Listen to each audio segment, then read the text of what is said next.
Good morning and welcome to another episode of your favorite news analysis and current affairs program, The Big Issue. My name is Godfred Akoto Boafo and I am your host. It's been a significant week where two major issues have stood out. The first one was the violent encounter at a voter registration exercise in the Senya Breku East, in the Wutu Breku East constituency, where the sitting MP is alleged to have fired, she has admitted to firing a firearm in an open space. She has defended herself and said, it was an act of self-defense. She had to protect herself. But several others, including several CSOs, have criticized her, and some have indeed asked that either she resigns or she be sacked. We are yet to hear from the presidency on what it thinks of this matter, but today we'll ask ourselves where we are going with voter registration and political violence in our country. We seem not to be able to cope with this. We have a political vigilantism bill, but there are those who are saying it exists only in name and will be hard to enforce because of the lack of political will. My panelists and I will be doing justice to this matter. Also, this week the finance minister came forward with a budget that some say shows that the government cares about the people. It's a budget that is laden with goodies, according to the finance minister, to help see the country through one of its most testing and trying economic periods because of the COVID-19 pandemic. The minority in Ghana disagree and say it is a dishonest budget that is just empty, filled with manifesto promises. They are asking the government to prioritize its expenditure because of the COVID-19 pandemic and the economic problems that has come with it. Again, we'll be having a significant breakdown of the budget and its attendant issues on The Big Issue today. All this and more coming up.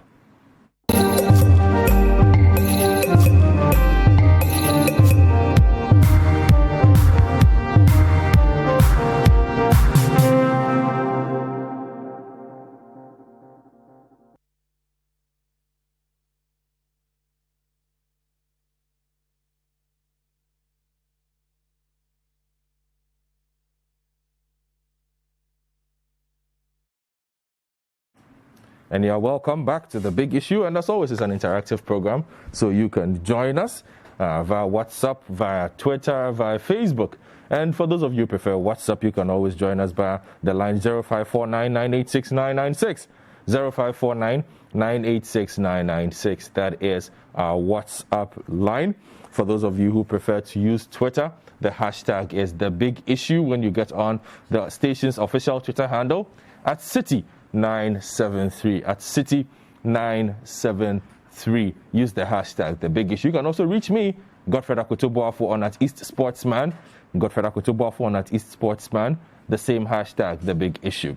We're also streaming live on Facebook, so don't forget to share so that others can also watch with you. You can comment on the comments section, and we will take some of those comments in the course of the program. And for those of you who will miss out, do not worry, we are on YouTube as well. Just go to our YouTube channel, Citi Tube, CITITUBE.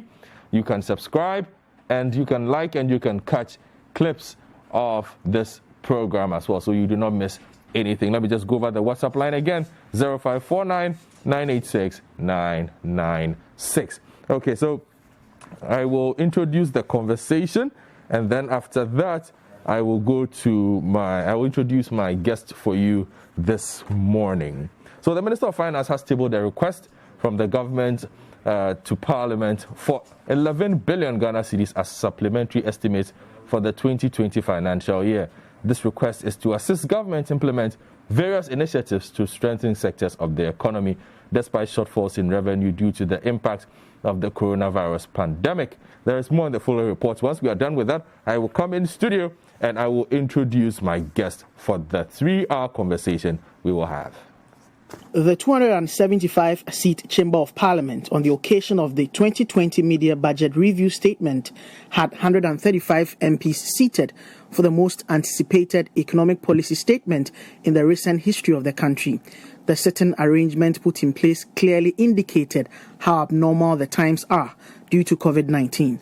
The Finance Minister, Ken Ofori-Atta, in a presentation that lasted for more than 2 hours, highlighted the impact of COVID-19 on government projections for the 2020 financial year. The expected GDP growth of 6.8% is expected to drop to 0.9%. According to the minister, other indicators have also taken a hit. Updated fiscal estimates indicate that revenues are expected to fall short of the 2020 budget target by 13.6 billion cedis, 3.5% of revised GDP, arising from shortfalls in petroleum receipts of 5.3 billion Ghana cedis, non-oil tax revenue of 5.1 billion Ghana cedis, and non-tax revenues of 3.3 billion Ghana cedis.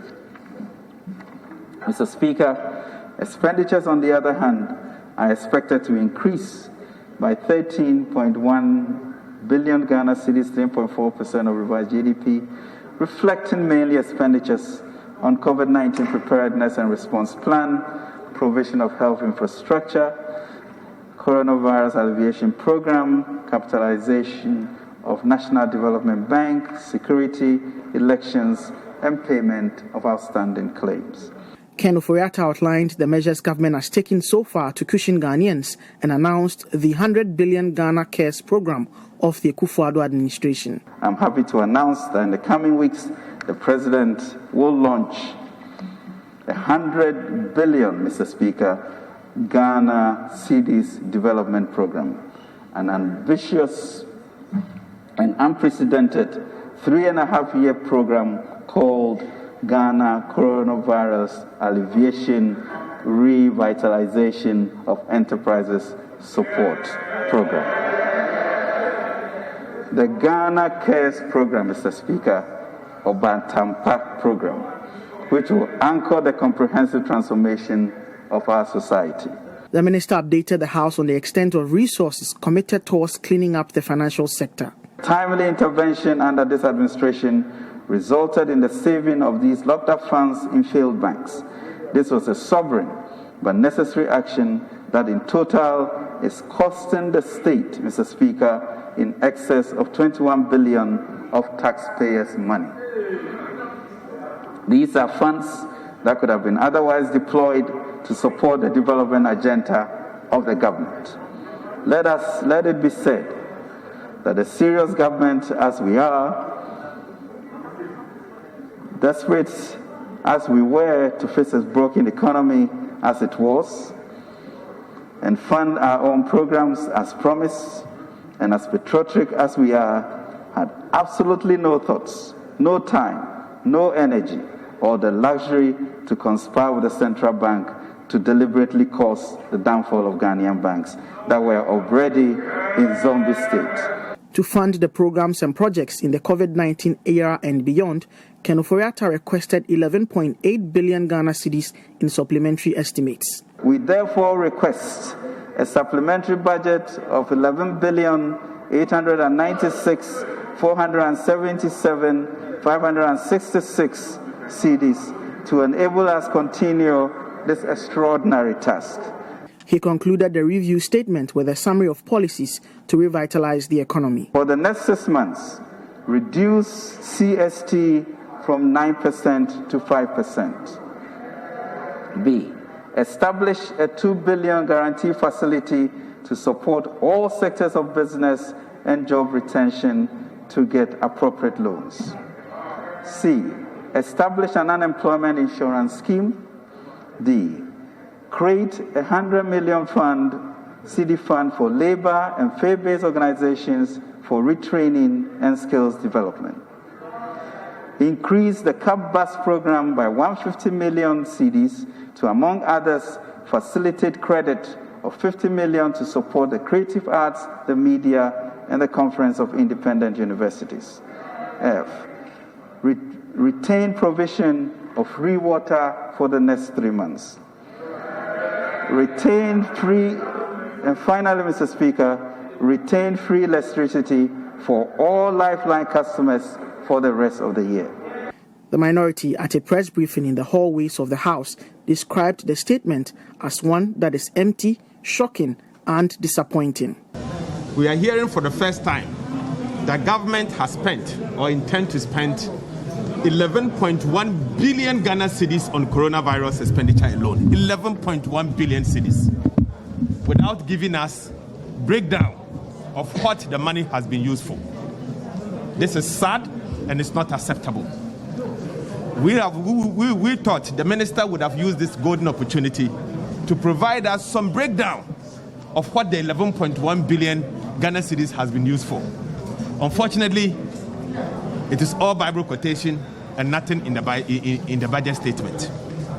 Apart from that, I'm shocked to the bone to have heard that the original budget has said that they are going to borrow additional 18 billion.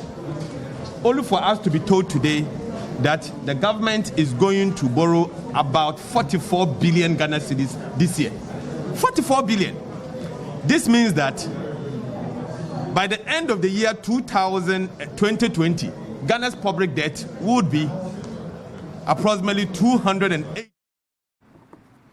Welcome back. So you heard the Minister of Finance, Mr. Kenneth, speaking. Then you heard the Minority Spokesperson on Finance as well, the Honorable Godfred Akoto Boafo, responding. So today I will go straight into the conversation. I'll be doing this with the Member of Parliament for the Ketu South constituency, the Honorable Fifi Kwete. Honorable Fifi, good morning. Good morning to you, and good morning to all your very many viewers and listeners at the same time, right? Oh, yes. Good. Always a pleasure to have you Absolutely here. And Franklin Kujo, President of Imani Africa, good morning.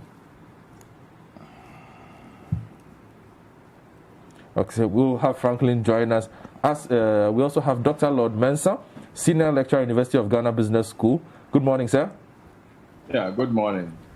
Always a pleasure as well. And Dr. Beckham, Kumar, Health Economist, Ghana Business School, will join us as well. We'll also have the Member of Parliament for the Okankwe North constituency, the Honorable Husseini Issa, on the conversation. So I will start from Dr. Lord Mensah, and then I'll come to the Honorable Fifi Kwete. Dr. Mensah, what did you make of the finance minister? In the build-up to this, all kinds of expectations had been expressed from different facets of the economic space. As an academic, what did you make of what the 2-hour presentation put out by the finance minister involved? I would say good morning to our viewers, and thanks for having me. My co-panelists, good morning to you all. Now, if you look at the budgets and the numbers that were churned out, you ask yourself whether indeed we find ourselves in a hardship that is being portrayed as COVID causing this country. Now, effectively, if you look at 2019, what the budget that was read to make up for 2020, I mean, with all the optimism and then the expectations, clearly the finance minister indicated that we're going to spend in excess of about 18 billion, i.e. what we generate, would be around 67 billion. And then what we're going to spend is about 87 billion. So, I mean, having been hit with COVID, which was least expected, I was expecting that at least we would be a bit conserved in terms of, our expenditure. Cut down other expenditure, and then possibly stay afloat, in this COVID. And then after the COVID, you can be aggressive as much as you can when things fall in place. But then I was surprised to see that things are not as it is. So I was tempted to request, for a session within the budget statement, the review budget statement, to indicate the inflows that, COVID has given us. And then also the expenditure that is, going with COVID, to just confirm whether they will net off or not. Now, out of COVID, some decisions have been made. in terms of, raising money in the domestic market, Government of Ghana issued, 10 billion bond to request for Bank of Ghana to buy into it so that they will be able to generate, funds during the heat of the COVID. This was a bridge financing that, the finance minister went to request for from Parliament in somewhere in April or May. I think, is it March? I'm confused with the month. But then it was still bridge financing. He went to Parliament before, the usual review. Mm-hmm. And from all indications, we had started having some inflows. If you look at the 1 billion, rapid credit transfer from IMF, you look at, we even tap into our reserves as far as oil reserves is concerned, the APFA. And so clearly, you could see that we're doing our best. And the finance minister indicated that we needed about 21 billion as, a deficit, which 5.5 is coming from the COVID, extra expenditure that we are making. And then, 15.5 is coming from, revenue shortfall, that we are experiencing as a result of the lockdown, as a result of, economic activities, coming down. So effectively, with all the signals, I thought, maybe we might cut down expenditure. But then I was surprised to see a revision of, in the review, the revenue coming down, but the expenditure has been more or less increased unexpectedly. Now you ask yourself, how are we going to finance this gap that has been created in times that economic activities are down? Now, if you look at the breakdown of the revenue that we're going to we're targeting, clearly you could see taxes has been revised down. You also see non-tax revenue also revised down almost halfway, and then other revenue, was not revised that much. So they all give you the signal that things are not that okay for you to be, be so optimistic with your, expenditure.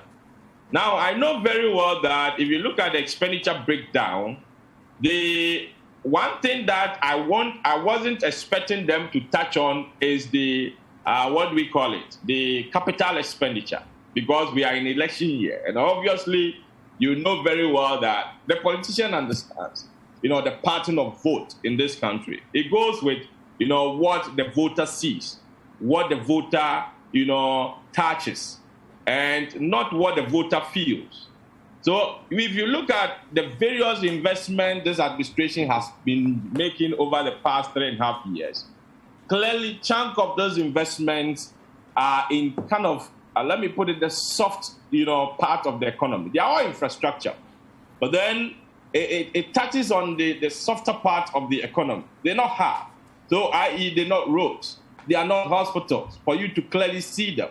So we see short cutting for softwares. We see short cutting for national identification. We see short cutting for, things that, more or less will enhance revenue generation, but in a softer form, right?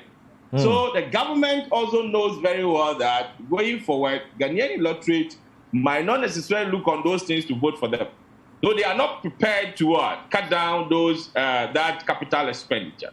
So that year of roads is still holding, for which they want to provide. And if you listen to the finance minister very well, he indicated that even though COVID is in place, they still want to deliver as expected. So I asked myself, the budget that was presented, whether we are in COVID or not, that is why I was tempted to request for a separate section within the review that will indicate the inflows that COVID has given us and the outflows that goes with COVID, whether they will net off or not. But then with the numbers that were churned out in the review, if you look at a gap of about 44 billion and over that we need to finance I mean, it gives me the signal that maybe the finance minister has seen something that we have not seen. And of course, he is sitting by the numbers. He is sitting by, the books. So he might see something that we have not seen. But apart from that, I can tell you that the numbers that were churned out were too optimistic. And I'm wondering how we can finance it with situations like, COVID times that we find ourselves in. Let me also look at how this, 44 billion can easily be financed, whether we can finance it or not. Now, what are the sources of financing, when it comes to gaps like this that we've created in our budget? You could see that normally we finance from external borrowing, and then we have internal, borrowing as well.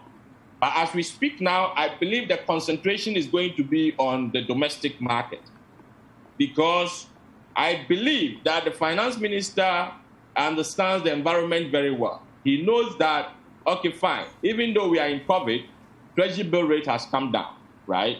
Coupled with, business confidence going down. So, institutions, individuals, maybe will be prepared to invest in treasury bills, which is a form of what? Way of government raising money.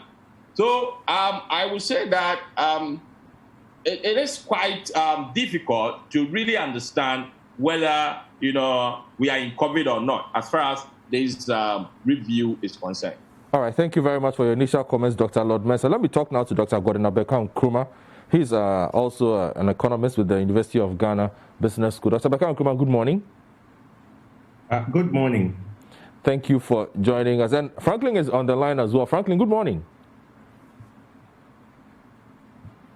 Good morning. Good to see you. Good to see my good friends. All right, then. Thank you for joining us as well. Franklin Kujo is president of Imani Africa. Dr. Godfred Akoto Boafo, so I must ask you, Dr. Lord Mensah raises an interesting point. The finance minister stuck in between economic prudence and general livelihood and chooses general livelihood over economic prudence. Is that how you read it? Well, so thank you very much. Good morning to your panelists and then your listeners. Maybe on that side, Lord, who is an economist, is better placed. I'm a health economist. But looking at it generally, this is the way I see it. To a certain extent, I appreciate the point of my colleague, Dr. Lord Mensah. But if you also look at the fact that we were projected to grow at 6.8, and now it's been revised to 0.9, it means that there are recessionary pressures on the economy. And so I am looking at, this is, I think, an old economic theory, okay, which within the literature, there are those who argue on prudence, and there are those who argue on spending your way out of the recession. And it seems to me that the finance minister decided to go on the other side of the coin, that already business is slowed down. They are still wanting to stick to the ambition of delivering, just as Dr. Lord Mensah himself said. And the option for them that I see in this contest is let us begin to create some sort of heat in the economy, because already the heat is gone down. So the way of stimulating the economy is not being prudent, but creating a bit of heat. So, for instance, if you look at the issues of, let's say, the communication tax, if you look at the issue of the water, the electricity, even though I still have issues in terms of the way the water subsidy is implemented, because to me, it may end up that money may go to those who don't need it as opposed to those who need it. So I think that in general principle, he is taking livelihood, not just because they want to pursue a socialist agenda, but I see it in the context of trying to stimulate the economy to be able to grow over the medium to long term. Now, if you also look at the finance minister, he talks about drastic measures that need to be taken to save lives, to stabilize the economy, and to revive it. And to be able to do so, he's asking for us to suspend the fiscal rules that he himself introduced in 2018. Yes, that's true. But the point is that he gave reasons for that. All over the world, people are actually suspending fiscal rules. Let's look at what's happening in the US. Let's look at what's happening in France, in UK, in Germany. Okay, people are going over their own fiscal rules. I think that for me, the issue should be more of how efficient we put these sort of monies into use. So, for instance, one of the areas that I have been looking at is, which I believe that we may come to later on, is the project 111. Okay, I've asked a question whether if that is part of stimulating the economy, which I heard all of you are quite upbeat about and very happy about, which I, even though disagree, I ask myself, is that probably the best way to spend our money? But generally, I seem to understand the finance minister in terms of going the path of wanting to inject more money and stimulating the economy to force ourselves out of that recession, because it's an issue of, okay, let's be prudent. And if we go that way, are we likely to sink more? How long is it going to take us to come out of that recession? Or should we inject? But I think the issue is that injection that you put, where is it going? Is it going into the most productive sectors of the economy, or we're just going to put it out there in terms of business as usual? That is what I am much concerned about. We are talking about the tourism industry. We are talking about businesses.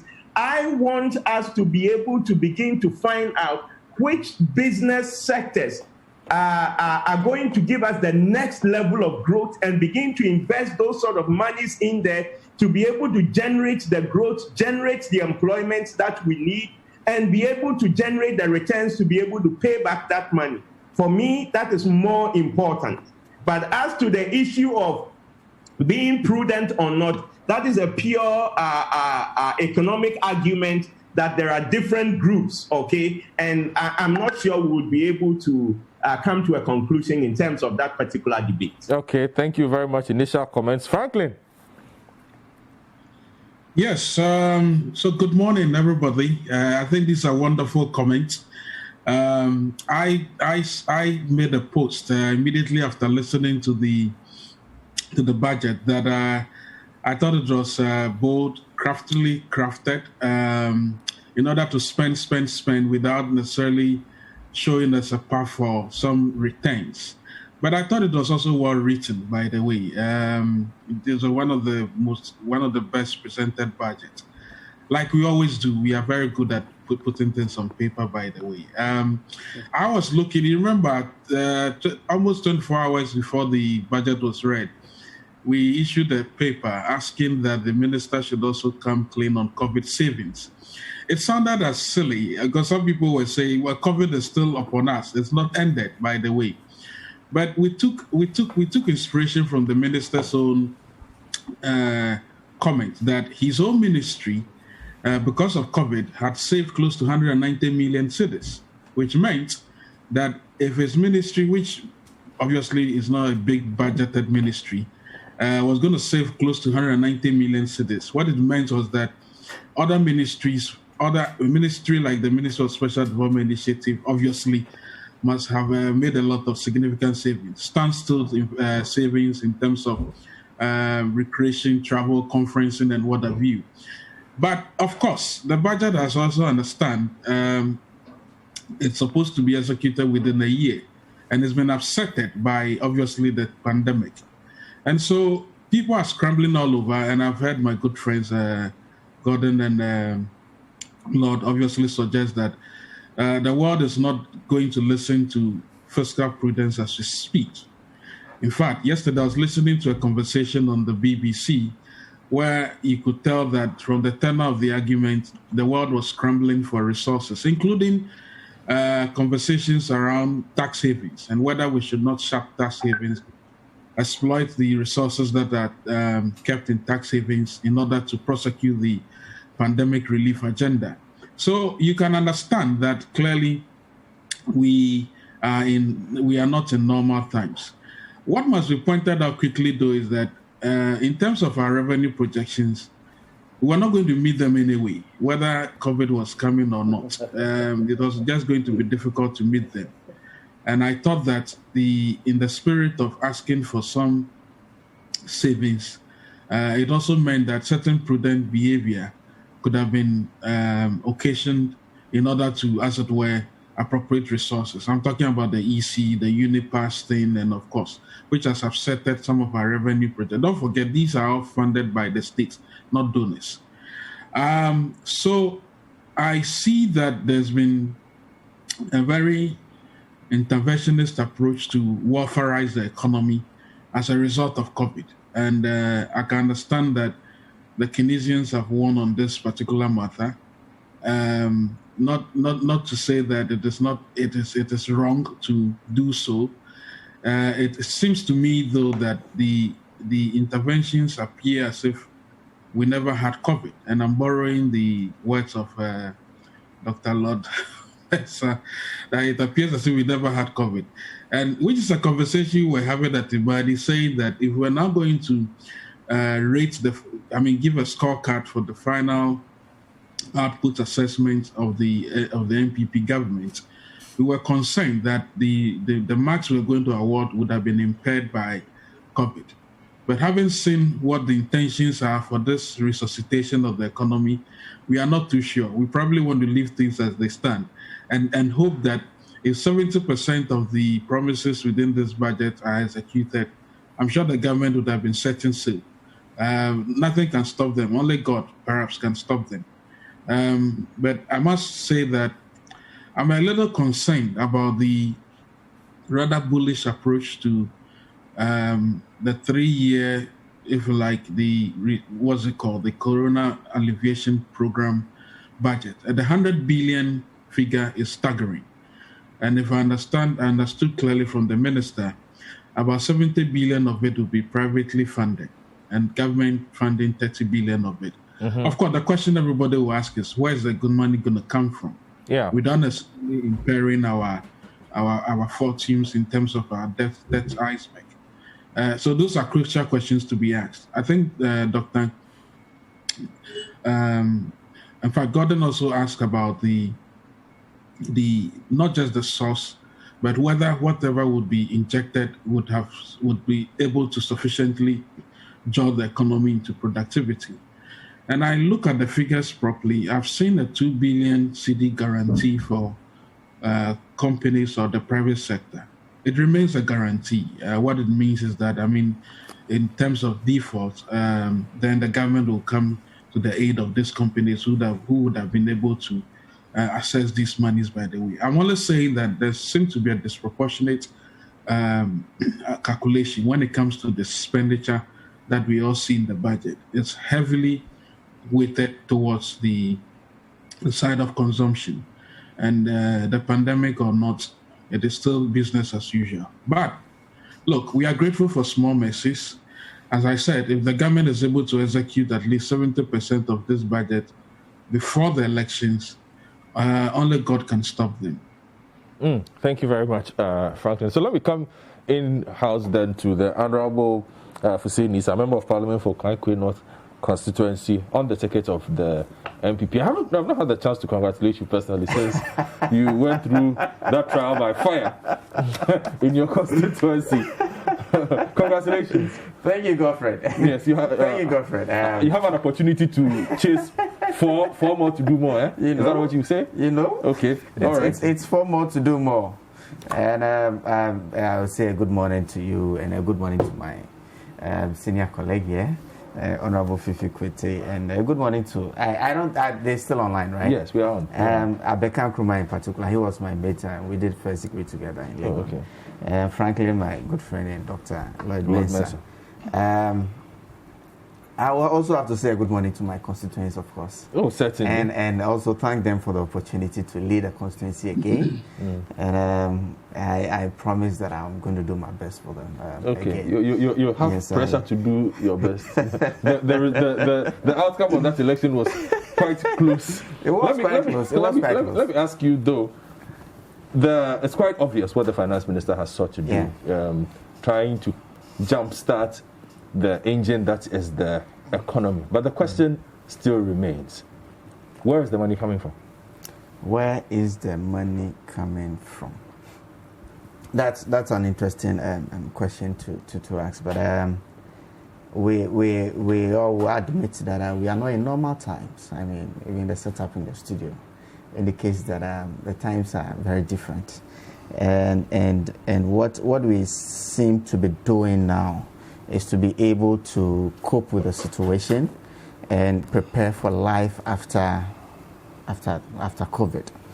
The government's objective as of now is to ensure that lives are saved, sure that we save livelihoods.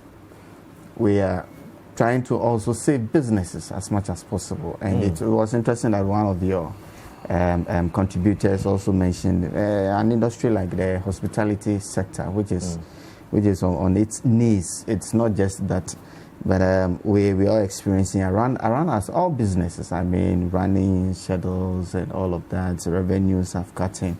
If you look at the budget that was presented to the people of Ghana in November of 2019, projections. At the time, we couldn't have known that we're going to be hit so hardly by this pandemic. And so our projections were based on historical performances, as we have done and as the norm is. Unfortunately, from about March or when we recorded our first cases of COVID-19, it's thrown everything into some unknown territory, greenfield. Things that have not happened in living memory, and we still have to deal with it. I mean, in living memory, I can't probably recollect an occasion, that occasion, the lockdown. I mean, as a country, I'm not even too sure if we've gone through that. And for this lockdown where people had to stay in situ, economic activity came to a halt. And it's the responsibility of government to ensure that, just like you said, we have to start cake. We have to put in some stimulus, as it's being done across economies everywhere on the globe. And so it's important that we spend money, and in spending the money to kick off the economic activity, we have to still find the money. And so there we are with the figures. We are experiencing times that we haven't gotten before. Looking at our tax revenues, obviously we're running a deficit of about 13 billion, and so we still have to find all of that. From our original budgeted or projected of 67, we have revised to 53 now, and we still have to find those 13 billion somewhere to fill the gap. At the same time, as our revenues are falling, our expenditure is also going up. Because like I said, every morning I hear you guys talk on radio on COVID, our numbers and our interventions, and how the test kits has to be available, how our testing has to be more aggressive, and the situations in our schools having to go back to do the final years in the tertiary. Nobody forced you. It wasn't necessary. You are one of. Yes, you could say that. Only two of you decided to write the exam. You could say that, but our objective is also, like I said, is to currently save lives, protect livelihoods, save businesses, and prepare for life after COVID. And so with money you don't have. I'm sure that Godfred, nobody actually forced us to be in this studio. But look, life has to go on. Anyway, that's how come we are here. And so we have taken measures. We have taken measures that will ensure that we have our lives back. If the students didn't go to school, if they didn't write the exam, it also has its repercussions. I mean, we had experienced this sometime back when we had two streams writing WASI at the same time. You saw the chaos that it caused when it came to admissions in the university. All this has implications, and this is the path that we have selected to go. And I think that it is good that even within this pandemic, we still prepare for life after COVID, and so we try to keep things going. And it's best semblance to normalcy, which is not. As to where we are going to find the money, already before COVID, we were running, let's say, a deficit of 4.7. Which I mean, we've been running deficits for God knows how long. And you see, deficits themselves are not that bad. If it gives you an opportunity to also get some further injection into the economy to be able to grow much quicker. And so it's in itself is not bad. But when you're faced or you have to deal with a situation like we are dealing now, I mean, like your previous contributor said, the world over fiscal prudence are all being suspended. Thinking of how we could stimulate economies the world over. And we are not any different. This 25 billion that we have to find, we will find it already. Already we have gotten sources and we have some inflows. The IMF rapid response came in 290 million. It's you haven't finished spending that money. It's a fluid situation, and so we have to. No, I just want to know, you haven't finished spending that money. Oh, but I was it's all part of the budget. So I'm telling you where some have already come from, and so it's a fluid situation that we find ourselves in. And we have so far we have been innovative enough to keep our economy going. Else you can imagine if we weren't having the sort of foundation or the situation where we found ourselves, where our back to the economies. I'm sure my senior brother the macroeconomic stability that relative stability that we enjoyed. If we didn't have that and we're hit by this pandemic, I'm sure we'd have closed shop by now. Fortunately for us, we have the relatively stable macroeconomic situation that has enabled us to be able to cope with the situation thus far.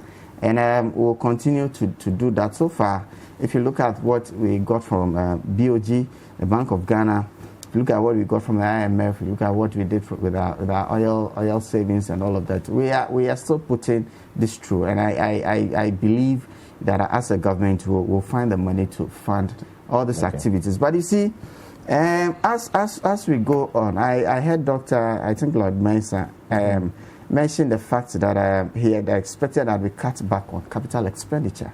I mean, it's a very important line item in our budget, and if we cut down on capital expenditure, it is going to affect subsequent years what we do. I mean, capital expenditure is a line item where we really need to. Already, obviously, we have not been doing enough in the previous years. And so I didn't expect that we were going to cut capital expenditure. Really? No, I didn't expect that. I thought that we needed that even more at this time than ever before. And what the finance minister and the managers of the economy have also tried to do is to cut our quote according to our cloths, and so that's what we're doing.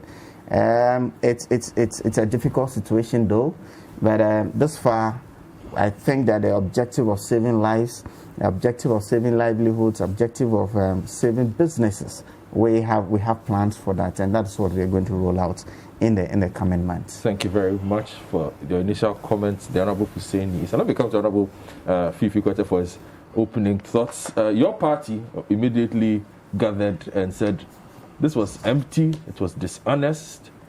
You were basically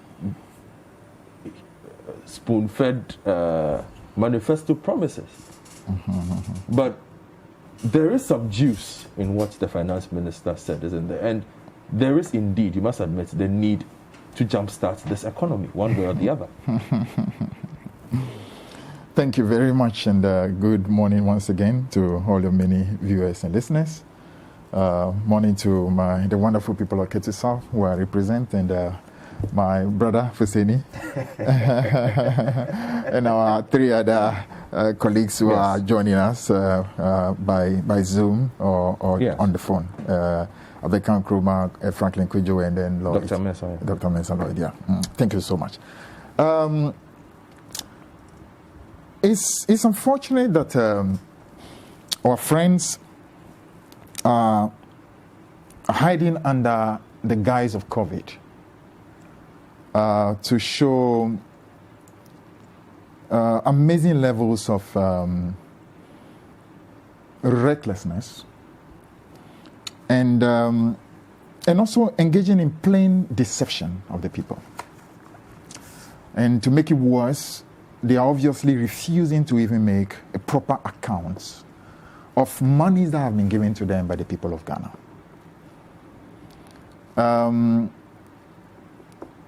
To begin with, let me begin by saying that COVID is true and COVID is real. But to create the impression that it's because of COVID, that's why your growth levels have reached a calamitous level of 0.9, as if all other countries around us are not facing the same COVID. And meanwhile, all other countries around us are not having that 0.9%. Cote d'Ivoire is having almost 3% growth. You go to places like Ethiopia, the growth is higher. Mali, growth is higher. Benin, growth is higher. All around us, peer countries around us are doing much better. But and but the strategies are different. Oh, interesting. You see, that itself tells you the level of duplicity of our friends.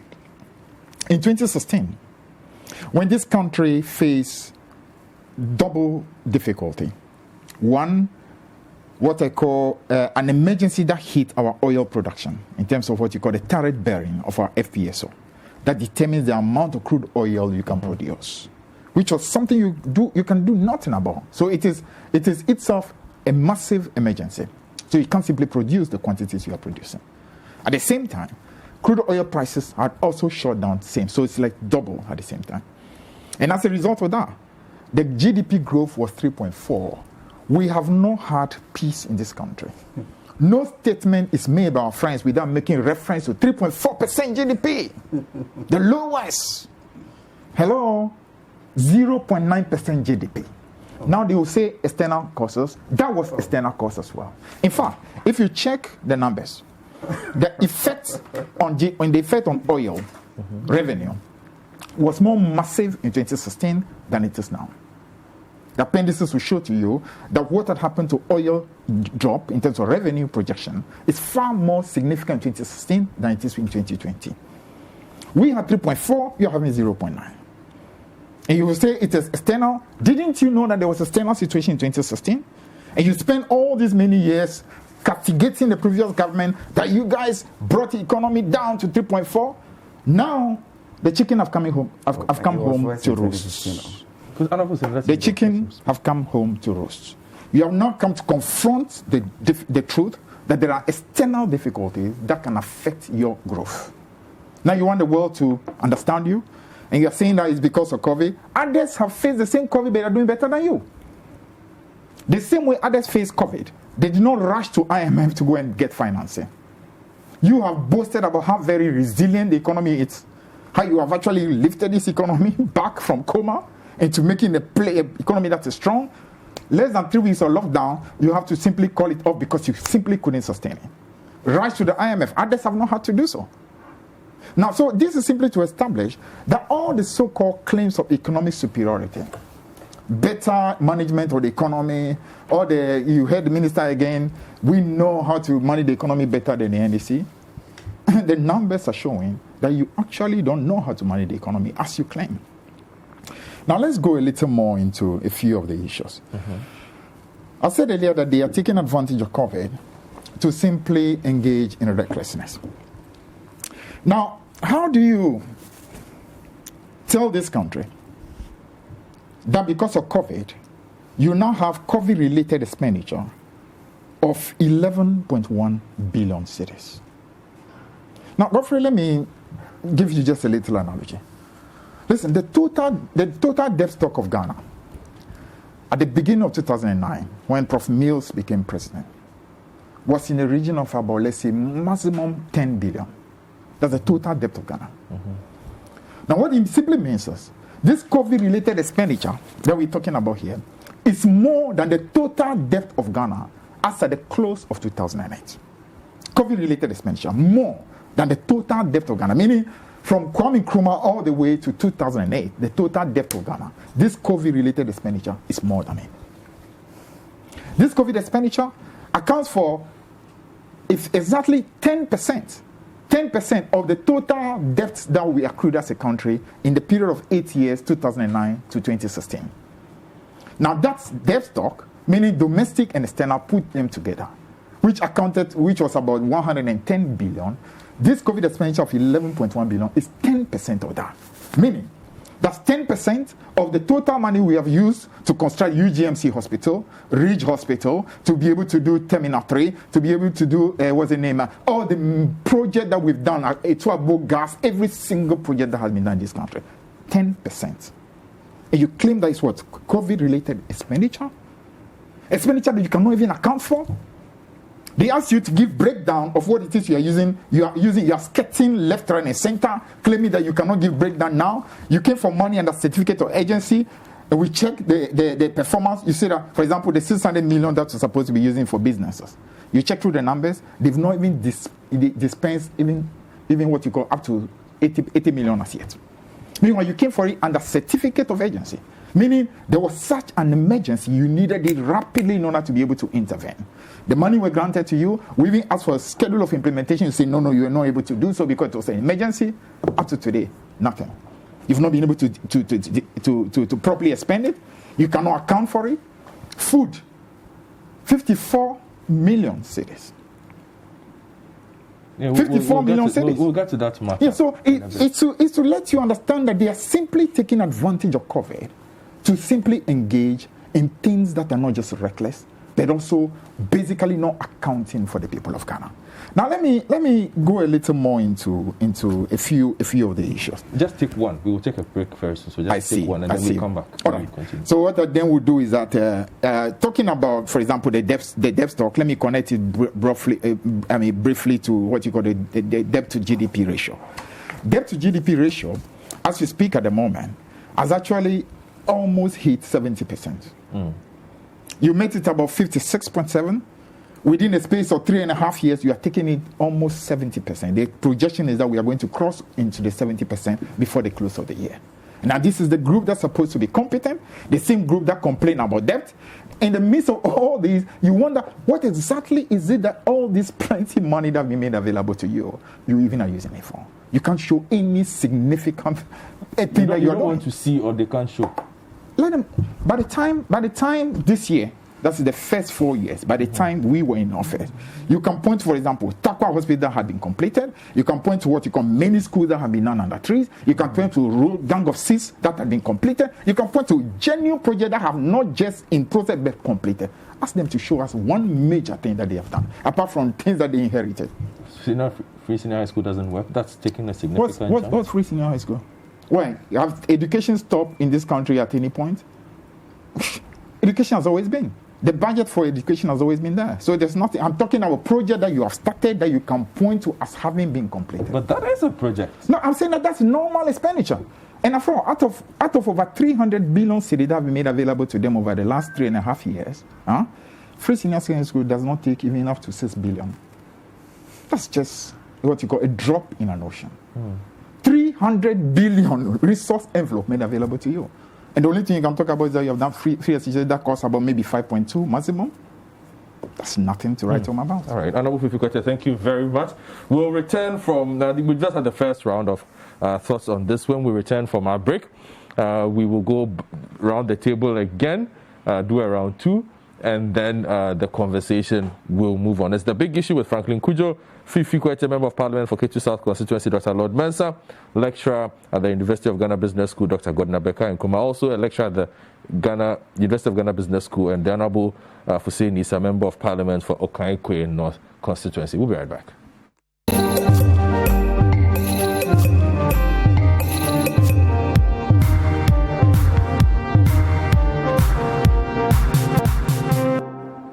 Welcome back to the big issue, discussing the Governor Cares budget, basically, that was put out by the Finance Minister in the course of the week. And also on the show this morning, we will discuss electoral violence, courtesy of what happened at the Utu Senior East constituency on Monday. But the first part of the conversation, we are doing the economy. I've been doing this with Franklin Kujo, President of Imani Africa, Fifi Kwete, a Member of Parliament for Ketu South, the Honorable Hussein is a Member of Parliament for Kankwe North Constituency, Dr. Lord Mensah, a lecturer at the University of Ghana, and Dr. Godfred Akoto Kumar himself, a lecturer at the University of Ghana. So for those of you who have been sending messages, you can continue to do so. 0549 986 996, 0549 986 996. You can also send us a message on Twitter at Citi973, at Citi973, hashtag the big issue, or at Godfred Akoto Boafo, hashtag the big issue as well. Streaming live on Facebook, on Citi TV, and 97.3 Citi FM Facebook pages. Okay, so let me go back to Dr. Lord Mensah, who I started the conversation from. Dr. Lord Mensah, the question we are trying to address is, how are we going to raise the revenue, one? And two, should we be concerned? Honorable Kwete talks about the significant debt portfolio. We've been told not to be afraid of debt, but in your initial comments, you sounded quite concerned by the gap that is developing. Where do we find the money from? And should we be concerned about that? How concerned should we be about the debt? Yeah, I mean, looking at the deficit gap that has been created, clearly it tells you that probably the finance minister knows where to get the money from. But then from my scope of thinking, in times like this, I mean, you look at COVID, every country is looking inward. So I don't foresee, financing from the international market any moment from now. Whatever we're going to get as inflows from the international market will be sort of grant from those philanthropical agencies. But then if you look at, in-house, I presume that the environment has availed itself for borrowing. Now, how does the government, borrow to finance, activities? Most of the time through issuing of, treasury bills, relatively long-term government notes for about 5 years. And clearly, you could see interest rate, treasury bill rate being down. Now, not that alone. If you look at the business environment as well, confidence has come down. Now, if you look at a typical balance sheet of a bank, you could clearly see that chunk of the investments are in government treasuries. And so that is the asset side of the balance sheet. And so I believe that is what the finance minister will be targeting. But then we should also understand that we also, building up the economy and looking at the strategies they are adapting, they want to deal with COVID and still make sure that the economy stays on track. That is what, the finance minister and the economic management team of this country, is doing. And so we shouldn't forget that whilst we're trying to raise such quantums of money from the private sector in our environment, there's a tendency that the government borrowing will overcrowd, the private sector ability to, be liquid. And already the private sector is struggling for funds. Because if you look at the cleanup that we did in the past, we've gotten, let me put it in quote, resilient banks in standing now. But then the banks are not able to lend because, liquidity is a problem. The little money that, they have, if you want to borrow from them, obviously they're going to squeeze more interest from you. So you yourself, you'll be scared. So the private man is very, hesitant to go to the banking hall to borrow. And so, creating that huge deficit and thinking about financing it from the domestic market, I'm afraid, to indicate that there's a tendency that all the efforts that we're putting in place to ensure that the economy stays on track whilst we're dealing with COVID will not be realized. So for me, that is where I'm coming from. But I foresee that chunk of the financing will come from the domestic market. The international market will not be favorable because, now most of the countries are looking inwards. Cross-border investment are minimal now as we speak. And that is reflecting in the FDIs that we expect in this country. And so, for me, the foreign market will not be an ideal place to go and borrow. If you go and try to borrow from there, the interest rates that you'll be hit with, you will not be happy. Now, looking at, the interest payment alone, and looking at even the depreciation of the currency, whilst we were even in COVID, and somebody was asking me, why do I think that Citi is depreciating while the borders are closed, imports are, have been minimized and all those. Then I told him that, look, the dollar in itself is a savings. So in times of crisis like this, people who are holding the Citi would like to, convert it to the dollar. And more so, it depends on the buffer of the Bank of Ghana. So the depreciation in itself tells you that Bank of Ghana hasn't got much buffer. So whilst people are trying to convert their Citis to dollars, they're struggling to get them, to the market. So therefore, we see those depreciation. And so for me, I'm careful for this deficit that has been created and its impact on the economy. It is an election year. It's a cycle that we cannot avoid. It's a cycle that we know very well that during those years, as a country, we spend. But then we sound a caution here that the expenditure that we are creating would not be in such a way that even after the elections, it has to take us another 3 years, 4 years before we can find our feet. That is, where my problem is. And so I know the financing is going to be from the domestic market, basically. Now, speaking of that, some would also say, considering the challenges we've had with revenue mobilization and whatnot, and if you look at the numbers, the reductions in all forms of revenue that the government gets, we had the CST also reduced, the same CST that was increased last year for a lot of reasons amidst a lot of controversy. And we didn't hear anything about property tax, something that everybody in the financial space seems to be talking about and has been urging the finance minister. Indeed, this same finance minister had said he was willing to take a look at this and had a working group on that particular situation. Once again, another budget has gone. We are looking for money, and nobody is willing to talk about that. Yeah, with the property tax, I'm not a tax expert, but I have some few things to note down and give you the heads up that, look, the question we need to ask, who owns those big properties? That's the question we need to ask most of the time.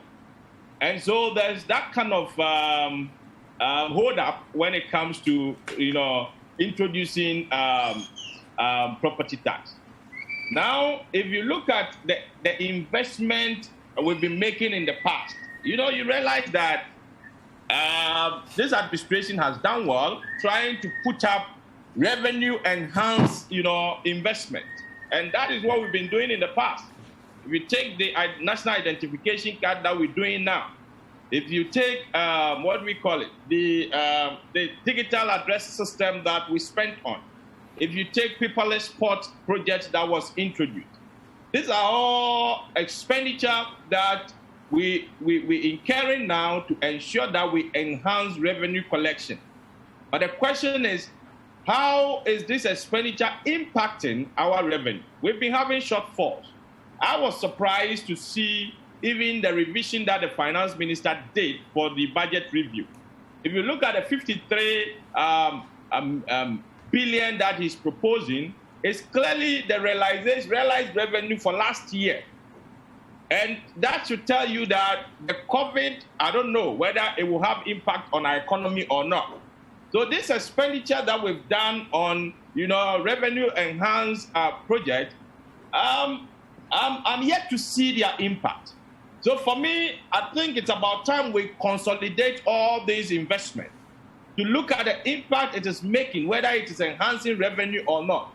If it is not, then we better stop in that direction and then look at elsewhere.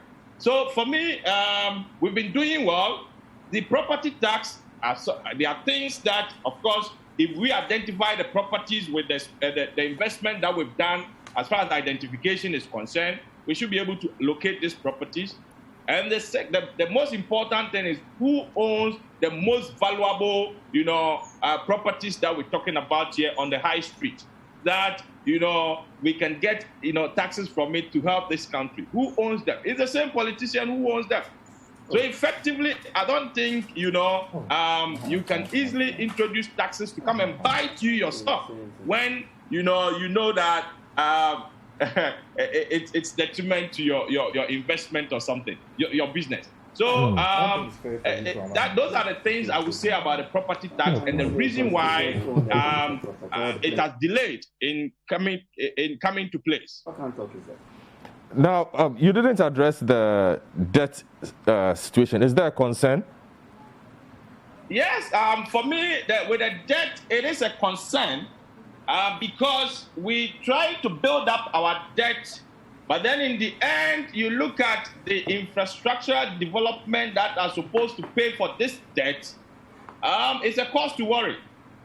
Because, as we speak now, our debt has been going up, but if you ask me, one project that can easily last for the next 25 years, to say, hey, for certainty, this project is going to give us, cash flows that can offset part of this debt, I'm afraid to tell you, we can't pinpoint it. And that is where we need to, worry about. So effectively, we've been accruing the debt. Now, luckily for us, we still have, the debt, absorption capacity, because if the last time I checked, our debt to GDP was about, 60.55, percent. And effectively, that should tell you that what we generate in a year, 60.55. So you still have about 40% and over room to, just less than 40% room, to borrow up to your GDP. And so it is a cause to worry because, of course, at the end of the day, what do we have to show for? And with the example I gave you, we can't boast of a single, the next, 25 years projects that can, we can say that we incur this debt to put up this project, and therefore that project can be self-financing for the next 25 years. We can't get one in this country. All right, thank you for that, Dr. Lord Mensah. Dr. Beckham, Kumar, I take a look at some of the reliefs put out by the finance minister. So income for laid-off workers, lower interest rates for businesses, free water, electricity for 3 more months. And again, that comes with a certain caveat, though. This is for the lower lifeline persons. Communications tax reduced. What does that tell you about what the finance minister is doing? Thank you very much, Akoto. Once again, it comes back to the emphasis of the finance minister, lives and livelihoods. They are very much interested in that. But in addition to that, I also interpret lives and livelihoods in the context of stimulating the economy. So, for instance, if you talk about the issue of the employment insurance, that would help people to be able to spend. And my guess is that should go into the whole idea of stimulating the economy.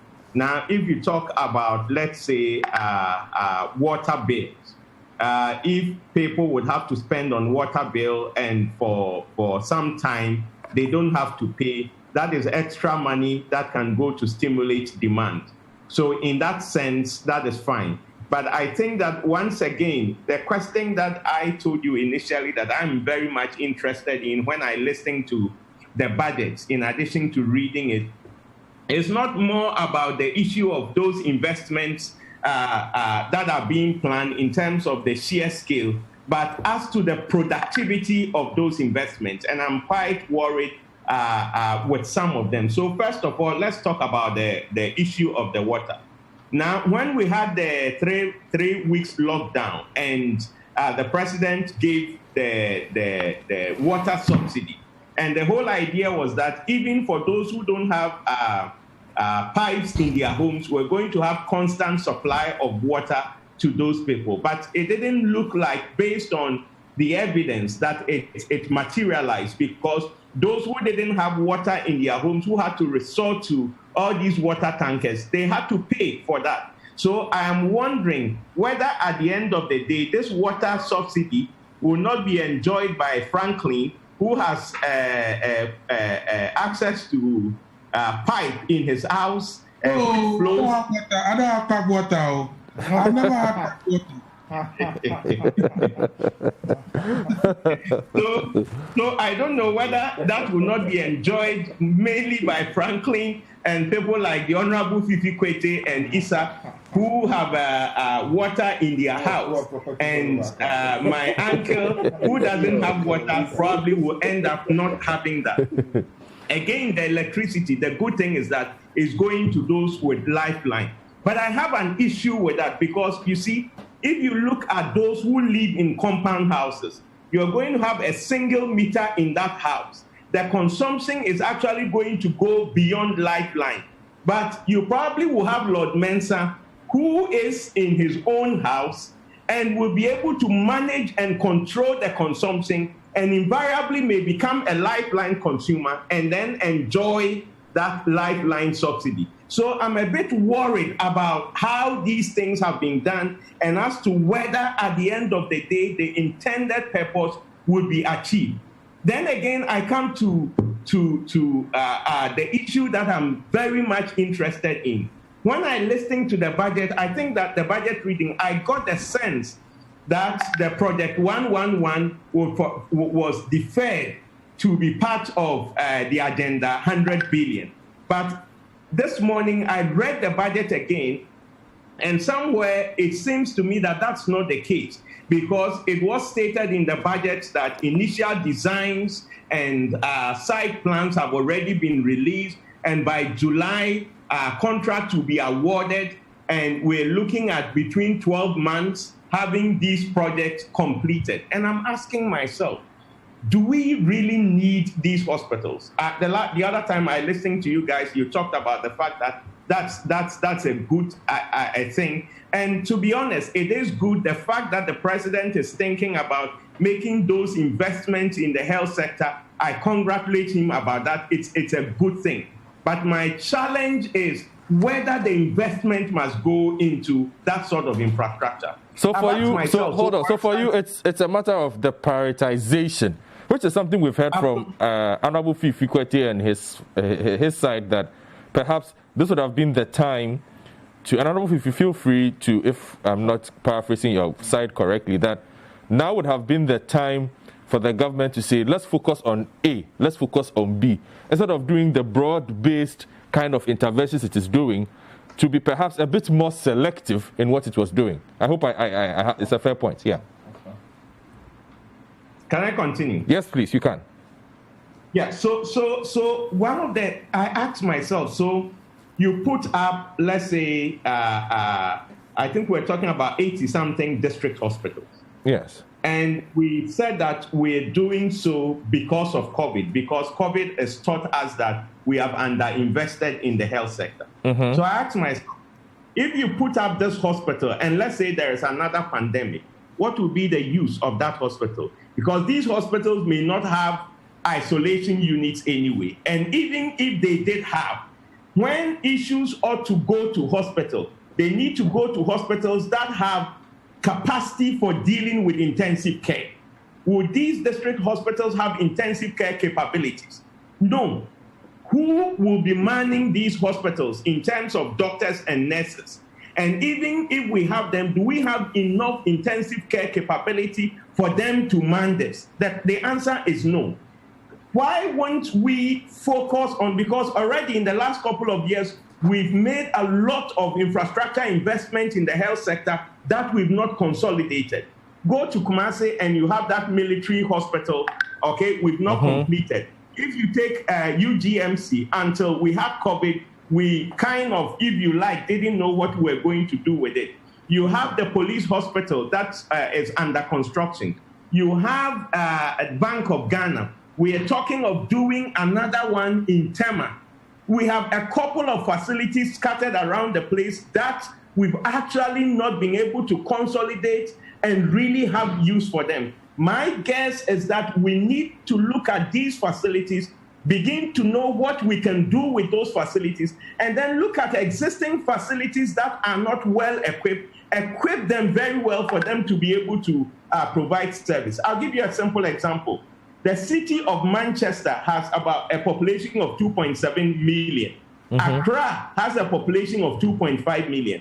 The city of Manchester has only 3 hospitals, and those 3 hospitals, one is a private hospital. So if you are really talking about hospitals, there are only 2, but they have 500 GP surgeries. And Akoto, I will tell you, if you go to Rage Hospital, you go to most of these hospitals, not less than 60% of the patients that are going there with issues that can be dealt with by GPs. So why are we constructing all these facilities and not rather looking at ways to reform the health system in a way that gives value for money? Please go on. That's a major issue that we need to talk about in terms of the way we are looking at these investments. Okay, if we want to do these investments, I would imagine that in the context of the ministry's agenda for medical tourism, we will now look at some facilities that we can reposition for medical tourism and use them as a basis for training the next generation of high-end physicians who will now be able to man the hospital and invest in technology that will help us to be able to link to the satellite point, okay, for optimized care, and not just scattering around all these facilities. If you are not careful, at the end of the day, you have new districts which are so close to each other, and you are going to have 2 district hospitals that will not be more than probably 5 kilometers. The last time I just did some measurement. If you take University of Ghana Medical Center to 37, it's less than 3 kilometers. 37 to Bank of Ghana is less than 2 kilometers. Bank of Ghana to Police Hospital, less than 2 kilometers. Police Hospital to Rage, less than 2 kilometers. Before Kolebu, where is the optimization in terms of returns? So we need to look at these things very, very well. Investing is good, and I congratulate and applaud the president for wanting to do that. But we need to have a bigger level conversation in terms of the way we deploy these investments and the marginal social returns of these investments to society. All right. Thank you very much, Dr. Lord Mensah, on that. Franklin, let me come to Honorable Fifi before I come to you, and then I'll end this round with Honorable Fuseni so that we can have a bit of mix in there. Honorable Fuseni, that's okay with you? No. Okay. Yeah. So, honorable question. Even though I'm sure you would have wished to react to some of the things I said earlier for the conversation to flow. So I don't know that. I mean, I'm going to be adding more. Then you will have to react. That will make it a bit longer for him. Okay, fine, no problem. So you want to react? I think that my senior colleague did mention a few things that I really want to react to. First of all, he mentioned about growth levels. How they have managed to sustain growth and relate it to what we are doing today, and in the face of trials in 2016, how they managed to do 3.4%, and I even want to go even further to what have transpired in 2014, 2015, before 2016.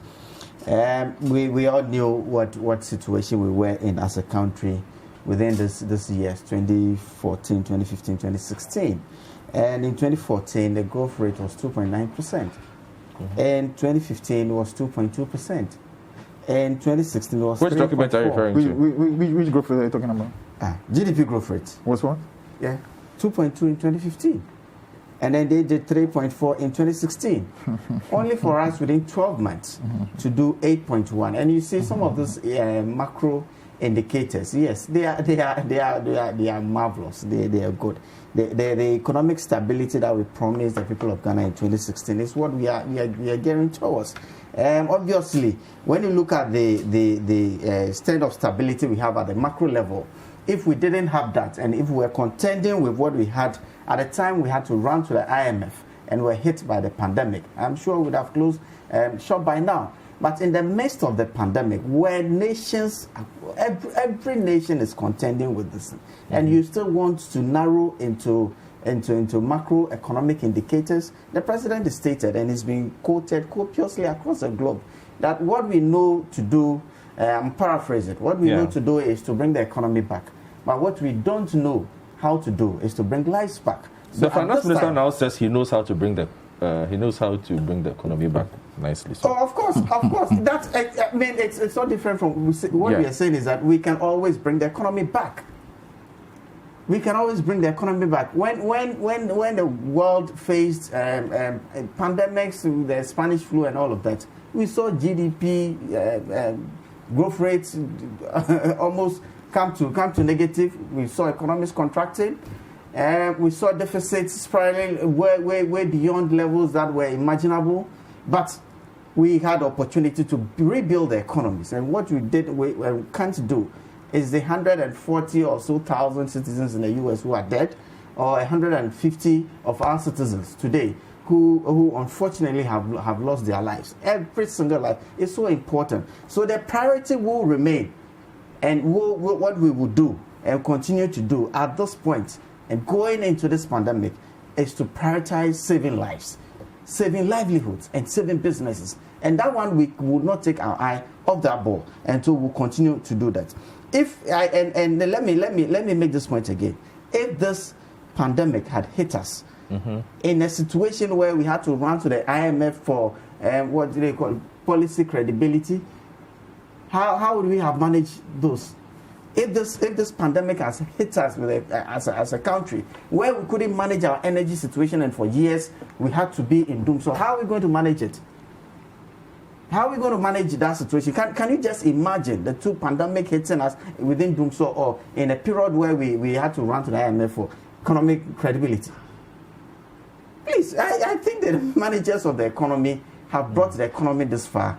And now we have the fundamentals or the credibility to deal with this pandemic, and that's exactly what the government is doing. But you have not addressed the debt question he raised, though. But exactly what I'm saying, we're still narrowing ourselves to debt to GDP ratios when we need to save lives on the streets of Accra. But then they also say they borrowed because they needed to also save lives. One way or the other, every government borrows to save lives. Within Doomso and within the period where the macroeconomic situation was so unstable, I mean, what was the level of threat to life relative to what we have today, where we all have to wear face masks and we have to practice social distancing when people can't even go to work? Can you relate the two together? The energy situation that we had is it comparable to a pandemic like what we are living through today? Please, let's be realistic. I was thinking that this was a situation for us to come together as a people to stop the normal politicking that we do on a daily basis and forge a way forward. But obviously that's what we are having from our friends on the other side. But the reality today is that we are faced with a pandemic that is not happening in living memory, and that is what the government has to deal with in making sure that we still keep our economy going and plan for life post-COVID. Thank you very much. And that is important, Honorable Kwete, is it not? Your side seems to say prioritize this, prioritize that, be prudent here, be prudent there. But the reality on the ground is millions of Ghanaians need help at this point and perhaps cannot wait for prudence. Thank you very much. I said earlier on that COVID is real, and all over the world, every government is making an effort to make sure that help is provided to the population. So I don't think there is a debate about that. And our reaction in Parliament shows that in the midst of the difficulties, we cooperated with the majority every single thing that came to Parliament in terms of expenditures that have to go to supporting our people. We never oppose them. We ask for some, what you call proper, because it's public purse, so you need to make sure at all moment accountability is not sacrificed, because that again is people's money. Because we don't want a situation where you come and tell me, oh, I need money for the people, and then come and give me 274 million expenditure on fumigation without any breakdown, and wonder what's going on. Come and give me another one, about 54 million for food. Was that what you were expecting? No, we expect you to be able to not take advantage of COVID to be doing things that are not properly accountable, because this is important. So if you have to do things, then do it properly. But isn't there a separate reporting method? No, but you must that? appreciate that if you have given what you call an extraordinary period, and you come and make a request based on emergency, the least you can do in order to be able to get the confidence of the people is to show that clearly you are being what you call accountable. Not take advantage and then come and give what you call figures that cannot even be properly reconciled. You don't even take time to be able to give the people the breakdown. Because if you have not been able to account properly, if we give you, let's say, 80 million for food, and over the period you can't even give a proper account as to what it's used that 80 million for, subsequently when you come and say you want extra expenditure of almost 12 billion, everybody will be saying that what shows that you're not going to do exactly what you did with the money we gave you for food, which you cannot properly account for. You understand? So that point about accountability is important, because it's public purse and you must show that you are being responsible for it. But let's go a little more into the issues about saving the people. I mean, what's the best way to save people? But to ensure that during this COVID, monies that have accrued to you are properly, for example, used to ensure that the health sector workers who are in the forefront of this battle are well provided for. They haven't done that? You have heard Ghana Medical Association and a number of doctors that have constantly bemoaned the fact that what you call necessary protection that they needed in order to reduce the rate of infection among the people who are in the front line, they've not been able to get it. But they provided 320 million Ghana cedis worth of relief to frontline workers. Are you saying that the Ghana Medical Association are being dishonest when they came out not long ago to make a clear statement to the effect that they had not getting the necessary protective equipment that they need in order to be able to reduce infection? No, I'm saying that there's an admission that the government has also spent a lot of money. I'm not saying government has not spent money. The point I'm making is that the most important thing for these workers now is to be able to have the necessary tools that will enable them to do their work without endangering themselves and their families. And to the extent that in the midst of all this, with all the money that has been provided to you, we can have medical practitioners who are still bemoaning the fact that you are not even able to supply them that vital equipment needed to protect them. Should tell you that your priorities are wrong. Because that's the first point of saving. First, the workers, the health workers must be protected in order to be able to be of service to us. Because you already have a tragedy. And the tragedy you have here is that you spent 3.5 years. You can't even show one completed hospital. Not one. So the least you can do is at least when money is given to you, use it to at least make sure you secure the people who are working. Because what you are able to do today, all the hospitals that you are able to make use of today are things that are part of a government that had invested, and today you are calling that government an incompetent government. Meanwhile, you depend on that government to be able to even do what it is you are doing. Now, so that is the first thing I want to establish. Now, let's go a little more into the whole talk about reviving the economy. Mm-hmm. You know what? You want to revive an economy, you want to stimulate an economy, you need to be able to use the monies you have in a manner in which you clearly are bringing strength to an economy. Now, how do you do that?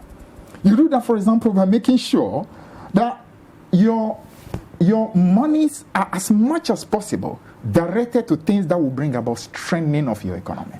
Now, if you have a situation where in 2017, your total capital expenditure as a percentage of GDP was below the level of 2016. 2018, it came down to 1.6%. 2019, it came to 1.5%. 2020 was projected for 1.2%, but as it stands now, it's going to go below that. What it simply means is that you actually are creating a situation where the economy, the strength of the economy going into the future is getting to get weaker and weaker. Because there's no magic. To build an economy, it simply means that you need to have a foundation that is strong to be able to sustain it. you are weakening the foundations by turning this country now into what you call a consumption economy rather than an expenditure, what you call an infrastructure development infrastructure expenditure. When you do that, you weaken the future of the economy. Meanwhile, this is the same growth that even at 2016, when what you call the capital expenditure as a percent of GDP was 4.6, they were all over the place saying, how on earth can any group reduce capital expenditure as a percent of GDP to 4.6? As we speak today, you are talking about 1.2 projected, it's likely to be less. What it means is that you are destroying even the future of the economy. You can't in one breath claim you want to bring about future restoration of an economy when you yourself have systematically over the last 4 years created a situation where that economic growth for the future is being impaired. Let's talk a little more, because I mentioned the growth earlier, but let's go a little more into that growth. Now you notice that the real problem that they are facing is the fact that the growth that they've been boasting about over this period have been fully dependent on oil. In 2017, he said that we had a growth of 3.4 in 2016, which was supposed to be a bad growth. 2017-2018 growth was largely propelled by oil, which they have nothing to do about. So if anybody has to even be taking credit for the growth that we saw in 2017 and 2018, it should be the previous government that actually handed over to you 2 massive additional oil fields, which accounted for the growth that you have. Today you look back and say, no, that government was incompetent, you are competent, yet a little crisis hits you, you are down to 0.9%. Little crisis? A little crisis hits you because as I said earlier, the change that happening in the oil revenue in this year is far less than what happened in 2016. And in 2016, we still managed to get 3.4. You are getting 0.9 with this change. Other countries are getting 3% and more. Countries around us who are not down. Now, let's talk a little more about some of the should I call it macroeconomic issues. Inflation. You listen to them carefully. You notice that inflation that they were boasting about, that they had been able to contain inflation. One of the reasons why they claim they have superior management of the economy was that they managed to contain inflation. As we speak, inflation is now over 11%. Inflation is over 11%. Inflation that we had brought down from 21% down into single digit and kept it there for 33 months. They have not been able to sustain that single digit for even up to 2 years. It's back into single digit. And they are supposed to be superior managers for the economy. Treasury bill rate, at the time they came, it was about maximum 16%. As we speak today, it still has not gone below 13%. And yet they claim they are superior managers for the economy. We had brought treasury bill rates from a high of 27% all the way down into single digit before it started inching up. And yet these people claim they are better managers of the economy than we are. Now, one of the most important things we need to remember is that when the minister presented this budget on Thursday, he made a statement. And the statement he made was that the deficit financing was standing at 44 billion. Yeah. Now, we checked the numbers. And our checking the numbers revealed that the minister actually was not being candid to the people. How do you mean? Let me explain to you. You know, when you go through the appendix where the numbers are, you realize, in fact, we check the budget statement, paragraph 444. Paragraph 444, yeah. It shows to you that the appropriation, how much the minister really wants to appropriate, stands at 109 billion. 109 billion. Not the 98 billion that was mentioned earlier, when the minister was presenting, but actually 109 billion. Now you look at that 109 billion, and you look at what the revenue expectations are for this year, because the revenue have kind of declined, and revenue stands about 53 billion. You take out the 53 from the 109, what you get is actually 56 billion, and not the 44 billion that the minister was talking about. Now these are numbers that the minister, maybe when he's doing the presentation, it didn't dawn on him that when you go through the numbers, there's going to be discrepancy. And we have an issue with that. I'm sure in the course of the debates in the coming week, we'll actually be able to get into that even more. We want to also establish that even in terms of the deficit projection, we will be able to establish that we are doubting even the 11.8% that the minister spoke about. Why? I'm telling you, we'll get into some of these numbers a little more. You'll notice, for example, that even in talking about deficit in 2018, the minister again in this budget stated that deficit was about 4.8%. Meanwhile, the real deficit was actually far more than that. What do you mean by the real deficit? Let me tell you let me tell you the clever thing that they've been doing. You know, they put one figure and put it out in the budget, and then when they are actually talking to the world in terms of the IMF, the market, they put another figure. So, for example, the deficit that the minister quoted for 2018, which is 4.8, is deficit out of which they have taken now what you call the financial sector bailout.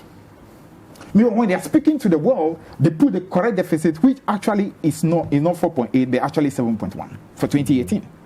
2018, because that is the full one that you can have. 2019, you still have what you call provisional figures, so we cannot speak to that fully as yet. But for 2018, it's final. And 2018, the minister quoted again 4.8. Well, the true deficit is 7.1. But on that matter, we've heard the IMF speak and say, when they engage Ghana, they engage differently on different parameters. When the finance minister and how the finance minister decides to also engage with Ghana per its own statutes, that is parliament. There is no difference. No, hold on. We have been at that same place. There's no difference in terms of what it is you report for deficit, because it's an international benchmark all over the world. IMF, when it's dealing with you, IMF, you decide, for example, to deceive your own country, that's your cup of tea. And that's exactly what they've been doing. Deceiving the country by mentioning figure that is lower.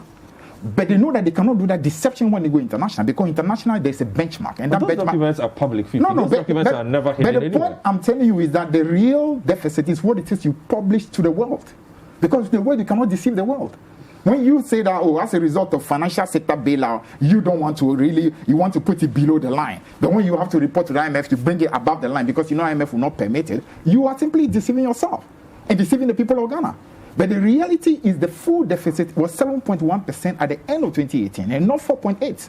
But the reason why they continue at 4.8 is because they're trying very hard to create the impression we've been such good managers of the economy, we've even brought the deficit down to below 5. It's a lie. Now, this whole talk about financial sector bailout, let me tell you.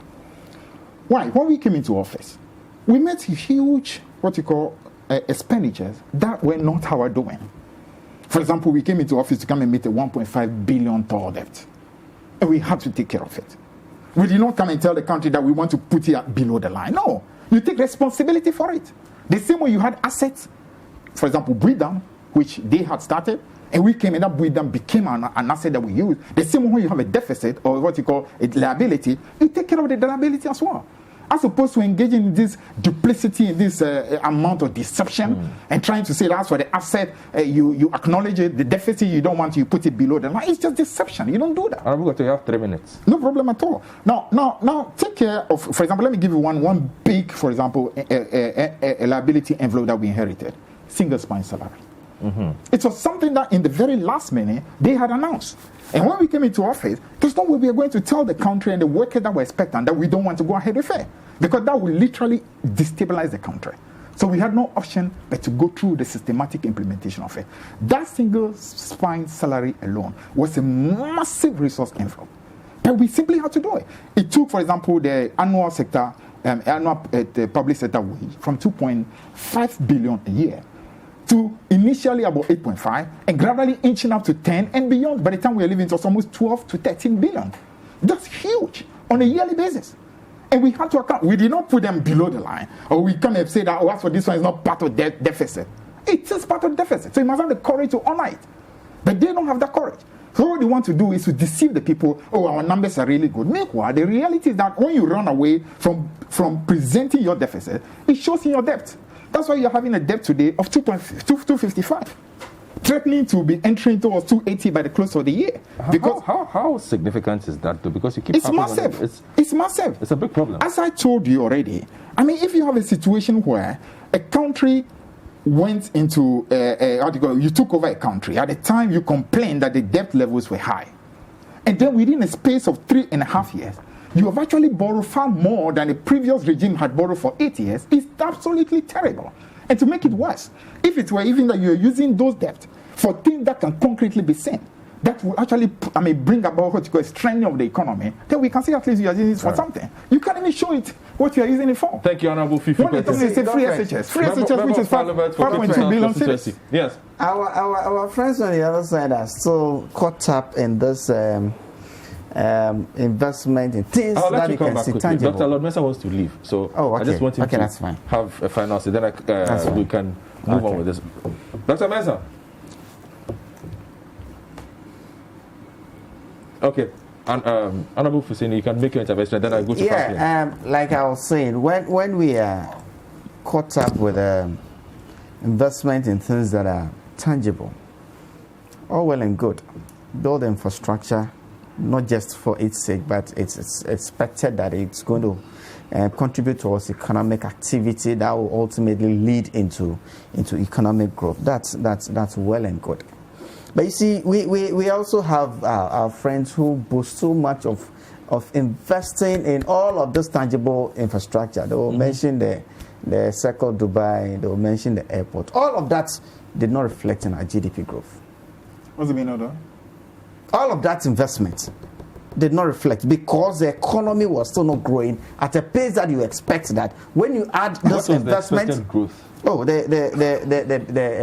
figures are there for us. This economy where you have invested so much into infrastructure over 3 years or so, and you expect that the economy will grow much faster than 3.4%. Based on the investments they made. Based on what they came to see. What they think. Ask him where the 8% came from. Based on the investment they are touting today, that they want us. Honorable, he was very quiet and I allowed him to senior. No problem. So I expected the same. You see, based on the investment, you expect that it reflects. And then one issue again is this below the line, above the line treatment of the banking sector cleanup. And unfortunately, it's a long-standing accusation. Fortunately, myself and my senior colleague here, members of the Finance Committee, and we've engaged the IMF severally whenever they have come down to do their inspection and to hold meetings. And they have spoken on this issue. So I was thinking that it's time we put that issue to bed. The issue being that, look, this cleanup of the financial sector, it cannot be equated to the payment of salaries, which is a normal expense that a government has to do. Why not? Why not? Because it's a one-off, it is not an everyday expenditure. It's every month. It is not an everyday expenditure. You don't clean up your financial sector annually. It's far more important. Unfortunately, we inherited that mess from them. If they had been prudent, in managing, if they had been prudent again in managing the financial sector, we probably that 21.6 billion that we have spent so far would have gone to contribute towards other sectors of the economy, and it wouldn't be here probably crying over 11 billion that we are using to fight COVID, which is a pandemic being faced by every nation on earth. If they had been prudent in managing the financial sector, that 21.6 billion that government today have had to find and spend on cleaning up the financial sector, which is a backbone of our economy, won't be happening.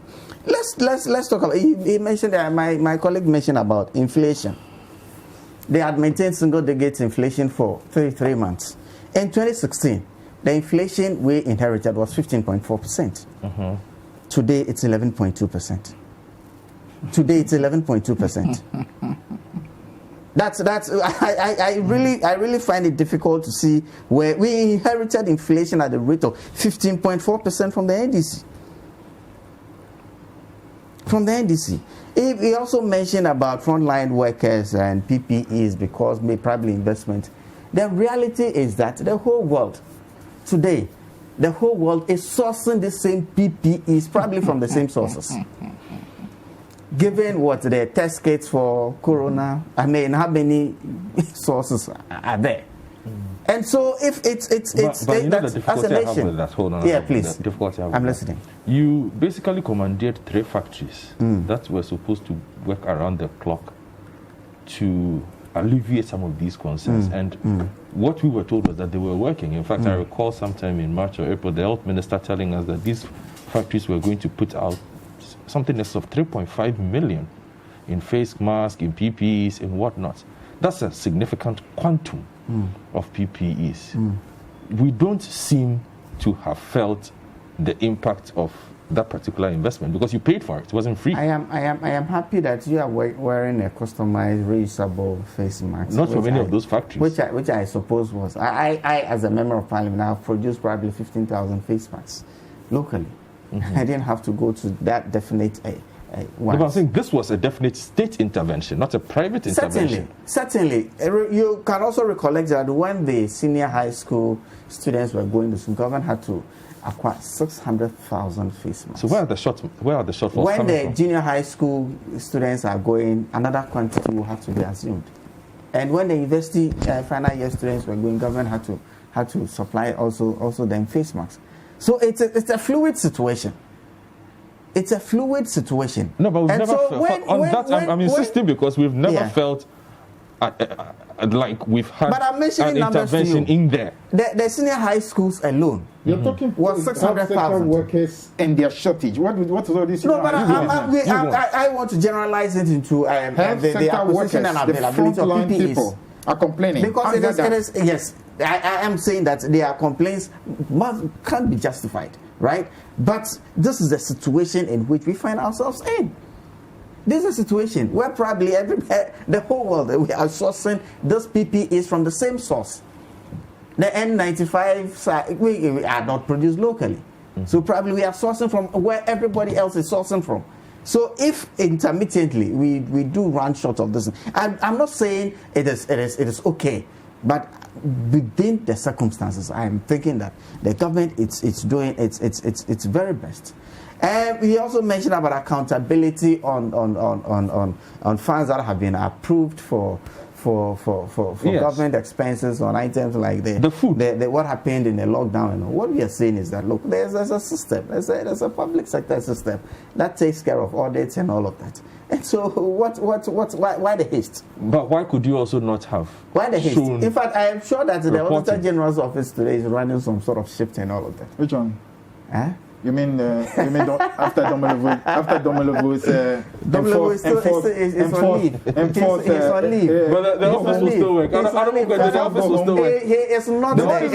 We want him out because he knows that he'll go into audit. I didn't mention him, but I mentioned the Auditor General's office. We have a public sector system which takes care of audits and all of that. And I'm thinking that our colleagues should quite be patient and actually help government in those trying times to be able to steer this nation through this challenging times. When you talk of macroeconomic, I keep referring to macroeconomic indicators because my colleague here is pushing the argument that way. But I can tell you that when it comes to macroeconomic stability, I mean, they can't compare their record to us. They have run deficits, double-digit deficits between 2012 and 2014. Double-digit deficits when they didn't have COVID, when they didn't have to spend extra 21 billion or so to make sure that Ghanaians are kept alive.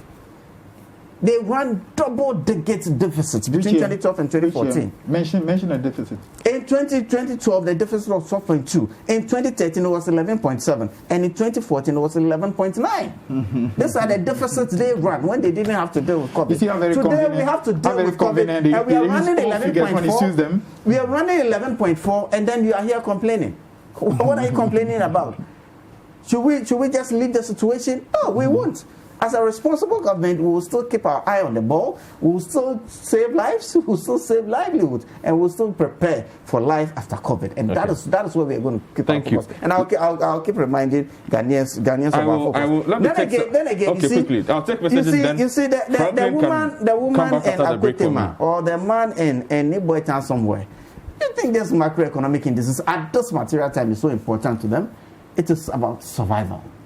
But that is quite a statement coming from you, considering you won an election based simply on harping on some of these inefficiencies in the macroeconomic. Of course. So it does matter, does it not? It does matter. Are you saying that Ghanaians voted for us because of the macroeconomic instability under the NDC? No, a key component of your campaign was harping on the economy. So today you can't sit here and tell me that the person in Akwetema doesn't care about macroeconomics. That's why I'm telling you. I'm telling you that from when we took over in 2017 to 2019, our record is there for you to see. Fine. We have grown the economy consistently.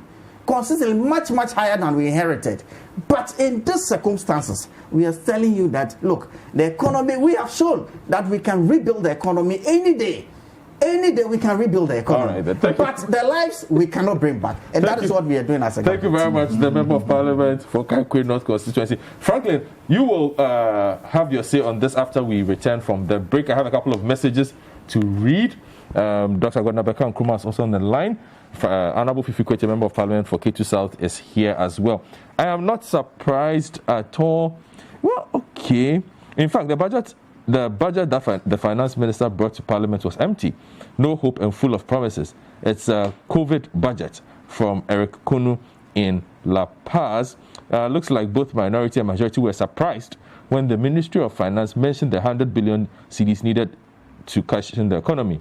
The Bible quotation also got under Honorable Adongo's skin. This is Elvis from Sakumono. I think NPP has to stop using the COVID as an excuse for the poor economy.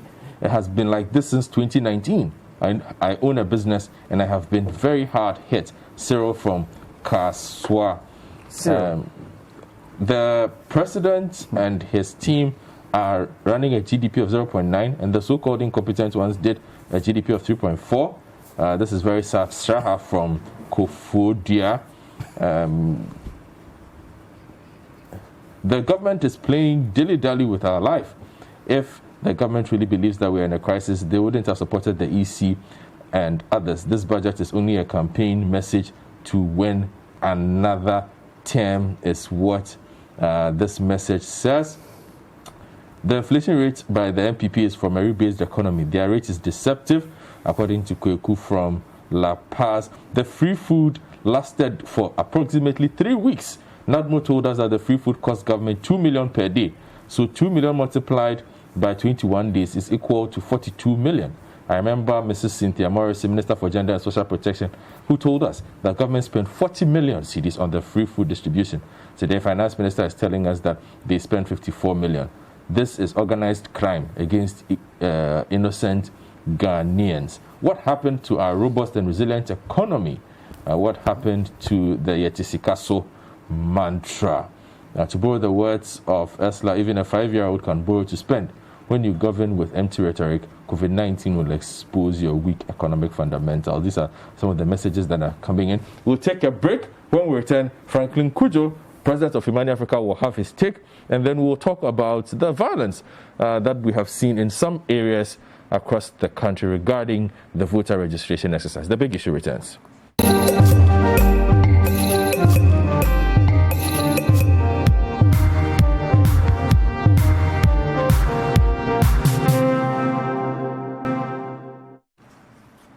Welcome back to the big issue.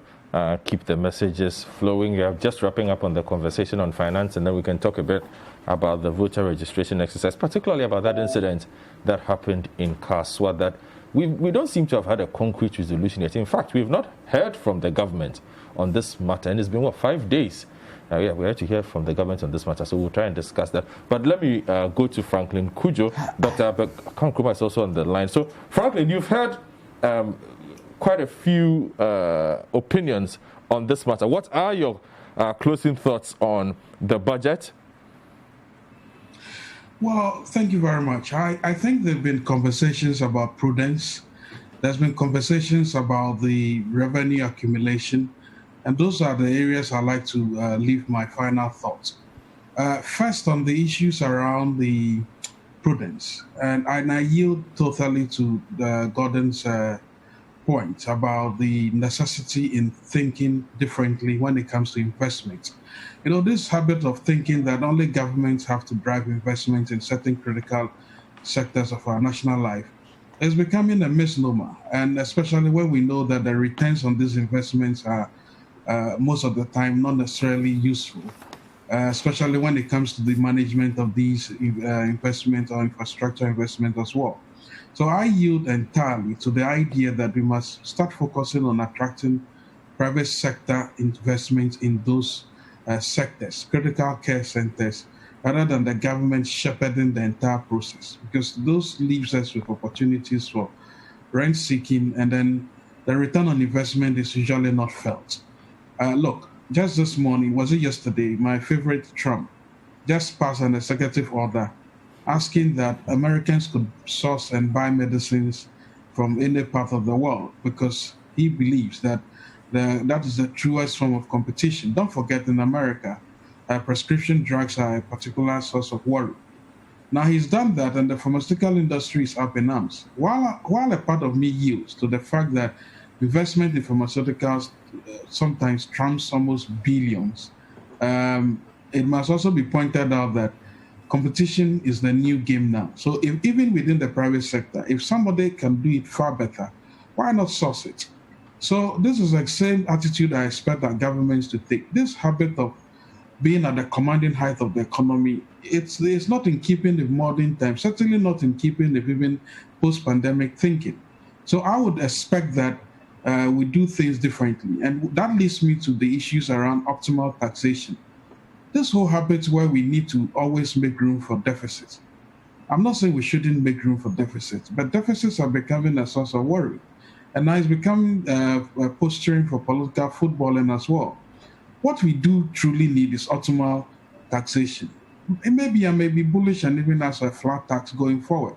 But optimal taxation would therefore advise that we need to interrogate exactly what governments want to do and ensure that the very taxes they're able to garner are the ones that would have to apply, and not necessarily go outside and be borrowing and not be seen to be using the borrowed funds prudently. The second point I'd like to make on the issues of prudence has to do with, of course, I must also admit that the finance minister, people are saying, including myself, that we don't know where they're going to get the money from. Of course, they'll be talking to private sector funders, even though cover this upon us. I know for a fact that the finance ministry has been talking to George Soros. In fact, George Soros Foundation got in touch asking me about the credibility of the finance ministry to assess these funds. I was fair, by the way, in my representation to them. So I know they are sourcing for funding from all over the place. The crucial question is, how do you even begin to also think creatively to source, increase your revenue portfolios from the country? Lord Manson makes a point about property taxation when you urged him on the issues of property tax. See, I train as a land economist, and I've been worried that we don't seem to be optimizing our landed resources at all. At best, we only optimize them for a few politicians who make a few millions out of it, and then we go to sleep.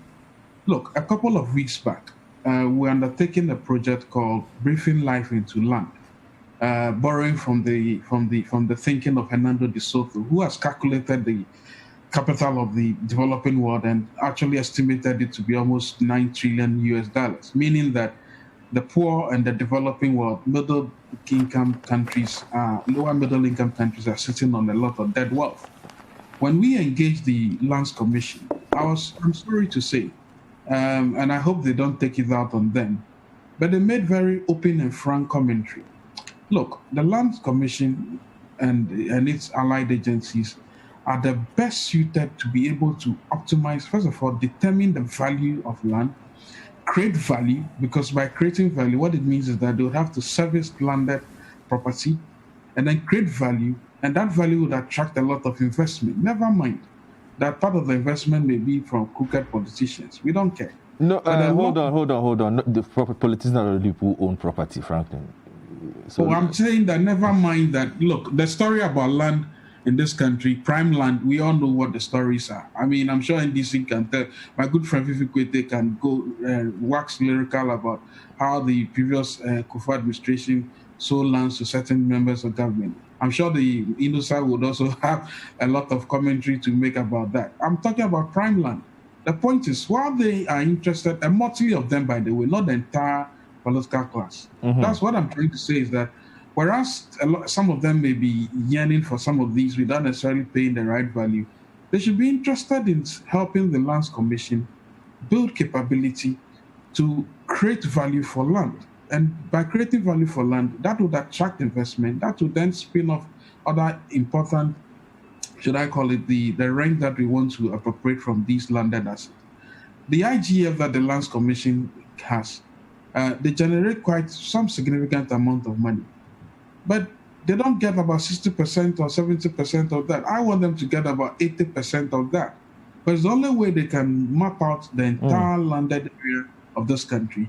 And that is when we will start beginning to talk about property taxation. You see, when you have not invested, you cannot start going around saying you are collecting taxes. Never mind that some of the property taxes are themselves small.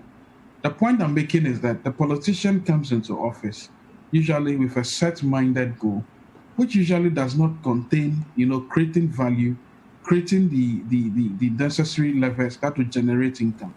Look at the things this administration has done. Yes, there may be soft issues.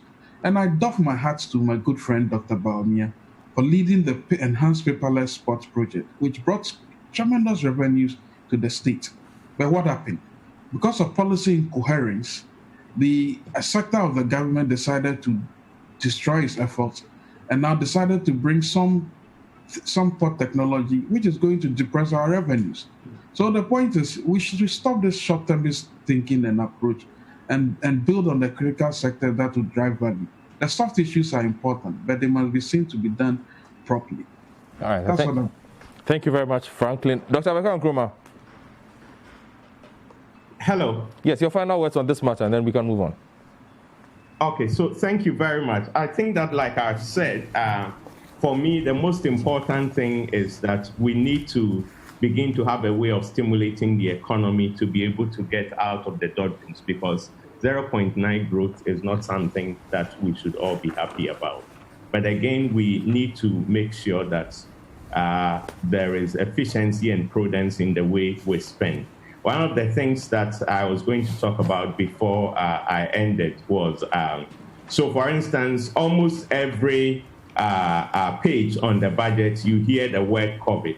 But I was actually asking myself, I didn't actually see what the expenditure plan is going forward for COVID. Because, for instance, one of the things we've talked about is that, the mantra now is that COVID is here with us. And so we are going to weather through COVID.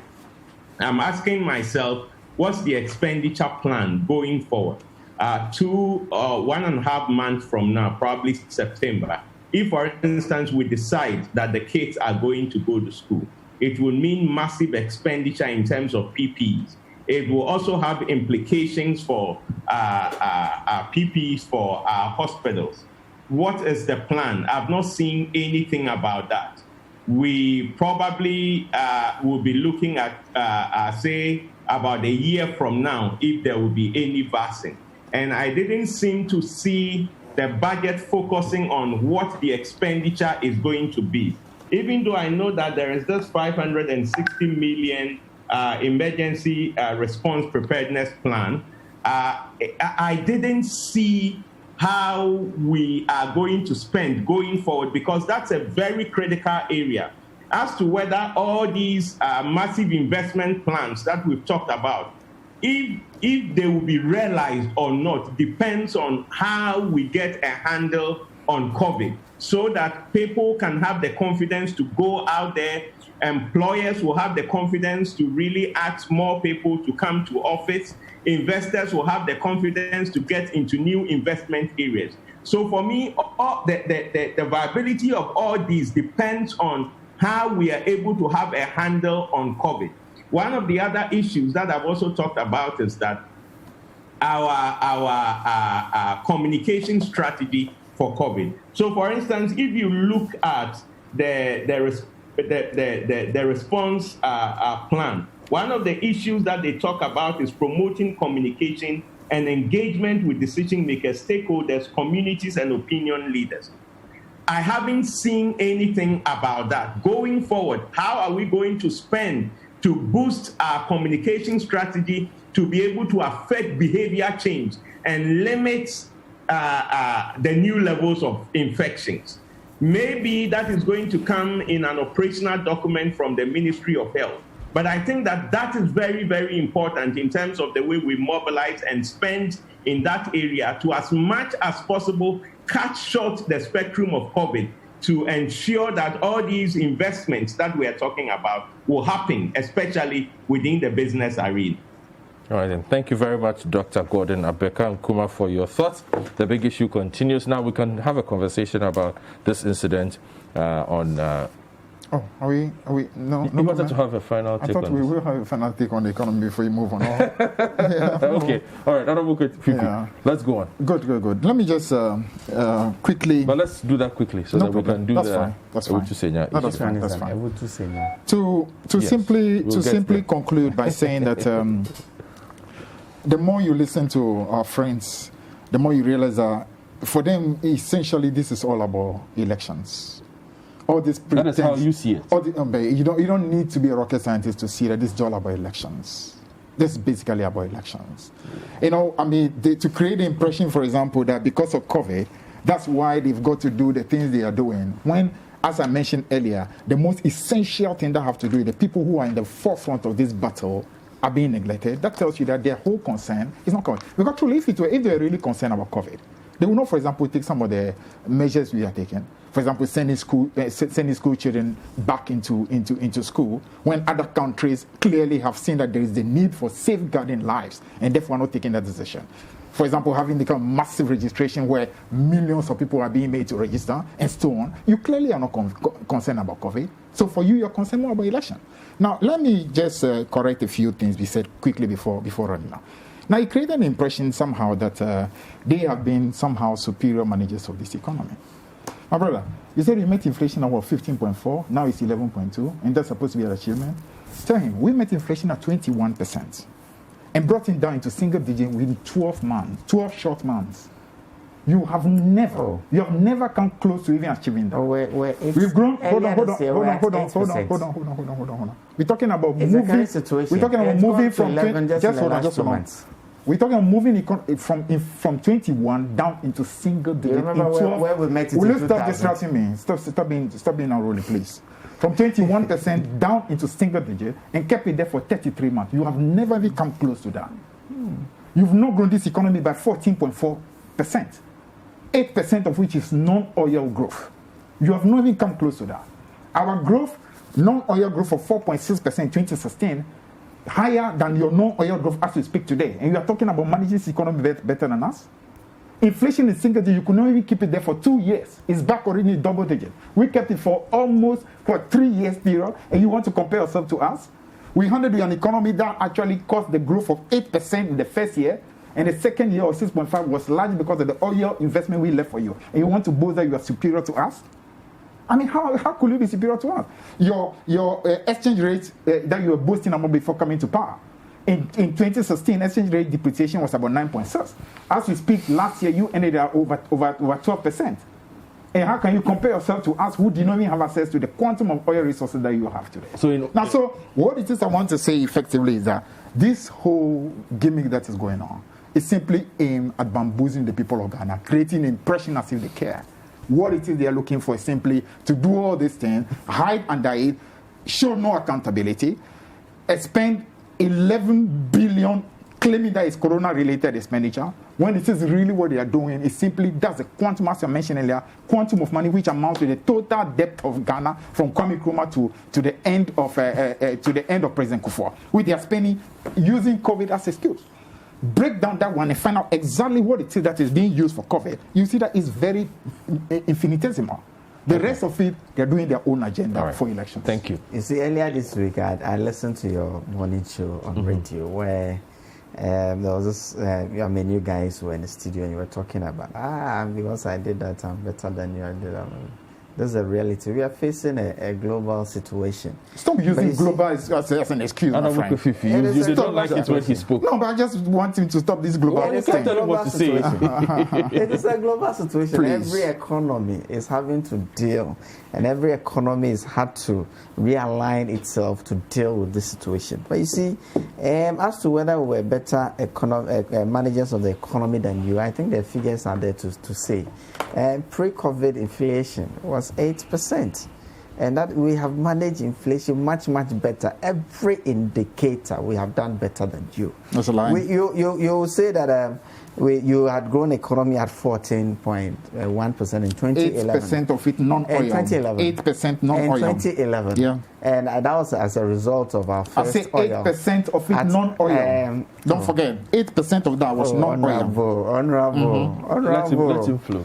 Honorable. Yeah. Please go on. That was our first oil. This is oil that we found in 2007.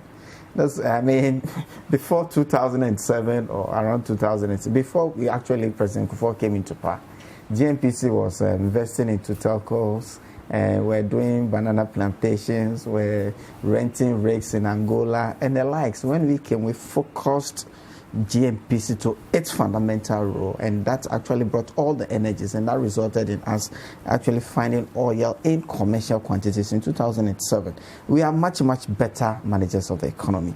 And we are talking about elections. Can you imagine the constitutional crisis we're going to have if we didn't continue the electoral process? Are we going to say that because of COVID, our education actually... There are other countries which are opening up schools. And Trump, like he mentioned, is also pushing for schools. When we have not opened up school wholesale. So you're not following Trump? Final year.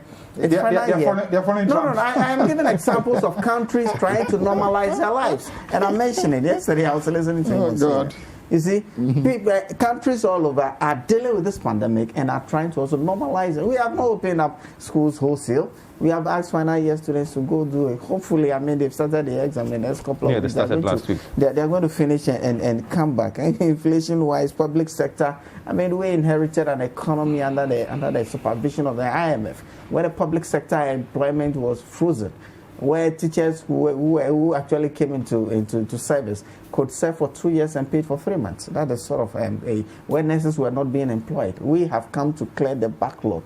We have come to make sure that our offices, our classrooms are actually staffed. This is what we are doing. Okay. And when it comes to management of the economy, it's there for Ghanaians. I believe Ghanaians, everybody knows that. Thank you very much. The New Patriotic Party is a leader by leaps and bounds. It's no. Your point is well made. Your point is well. Let me quickly move on to this matter. I don't have too much time for that. So there's an update.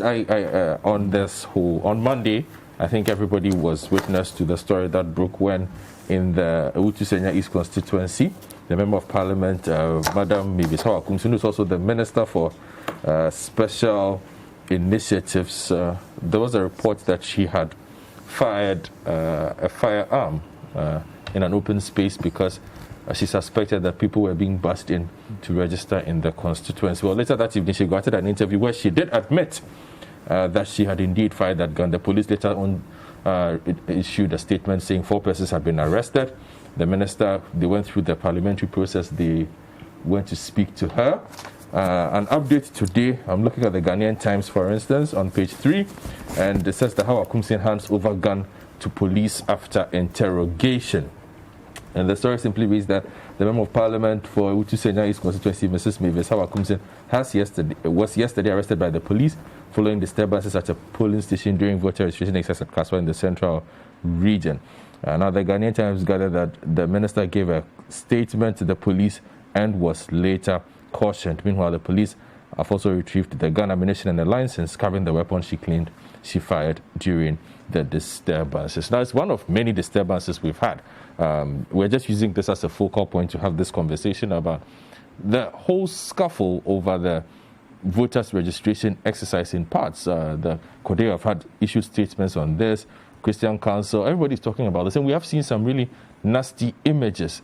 Persons injured. One person indeed has died, a 28-year-old man who perhaps had nothing to do with this situation, fallen victim, stabbed after he left a voter registration center in the Bono region. Both parties have indeed thrown accusations at each other. But the big question is, how do we fix this particular problem going forward? And I guess I'll start from the CSO angle and then I will finish with the two politicians. So, Franklin, I'm sure you heard the situation on Monday, and there are those who say it's quite instructive that we do not seem to have heard from the seat of power on this particular matter, considering it involves one of its most prominent cabinet ministers.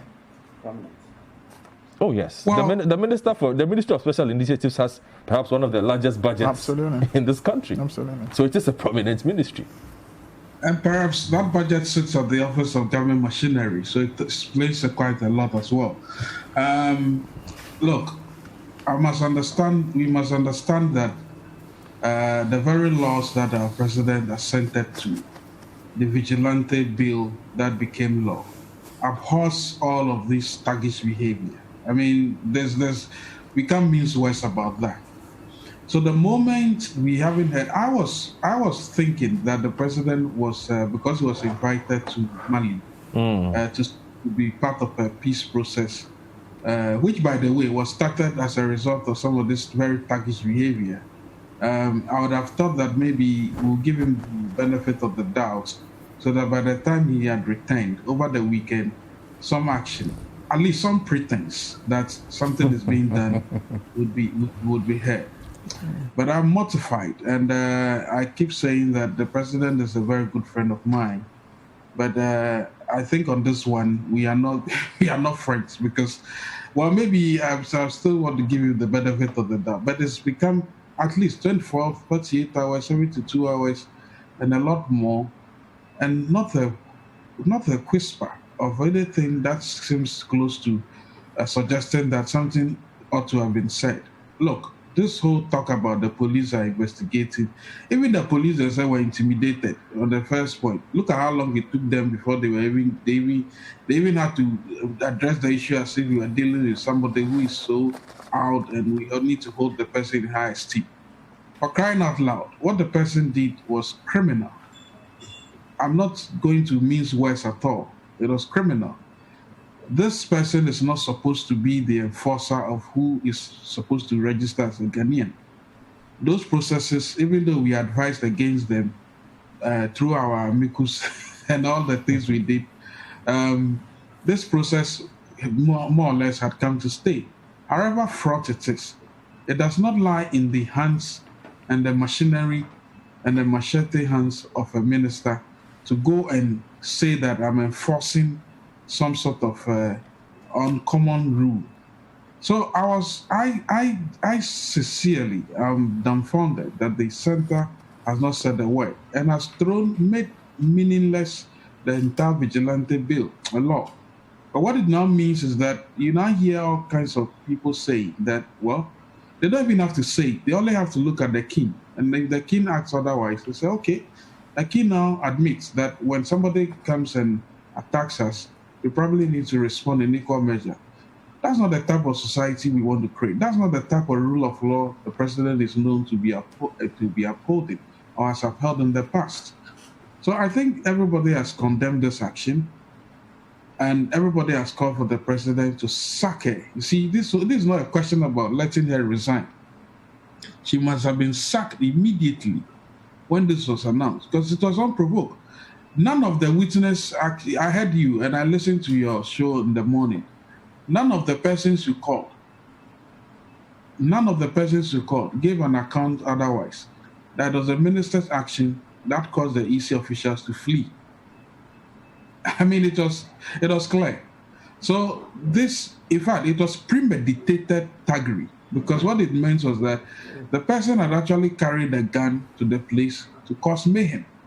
So when the opportunity afforded itself, of course, this opportunity was not a very good opportunity.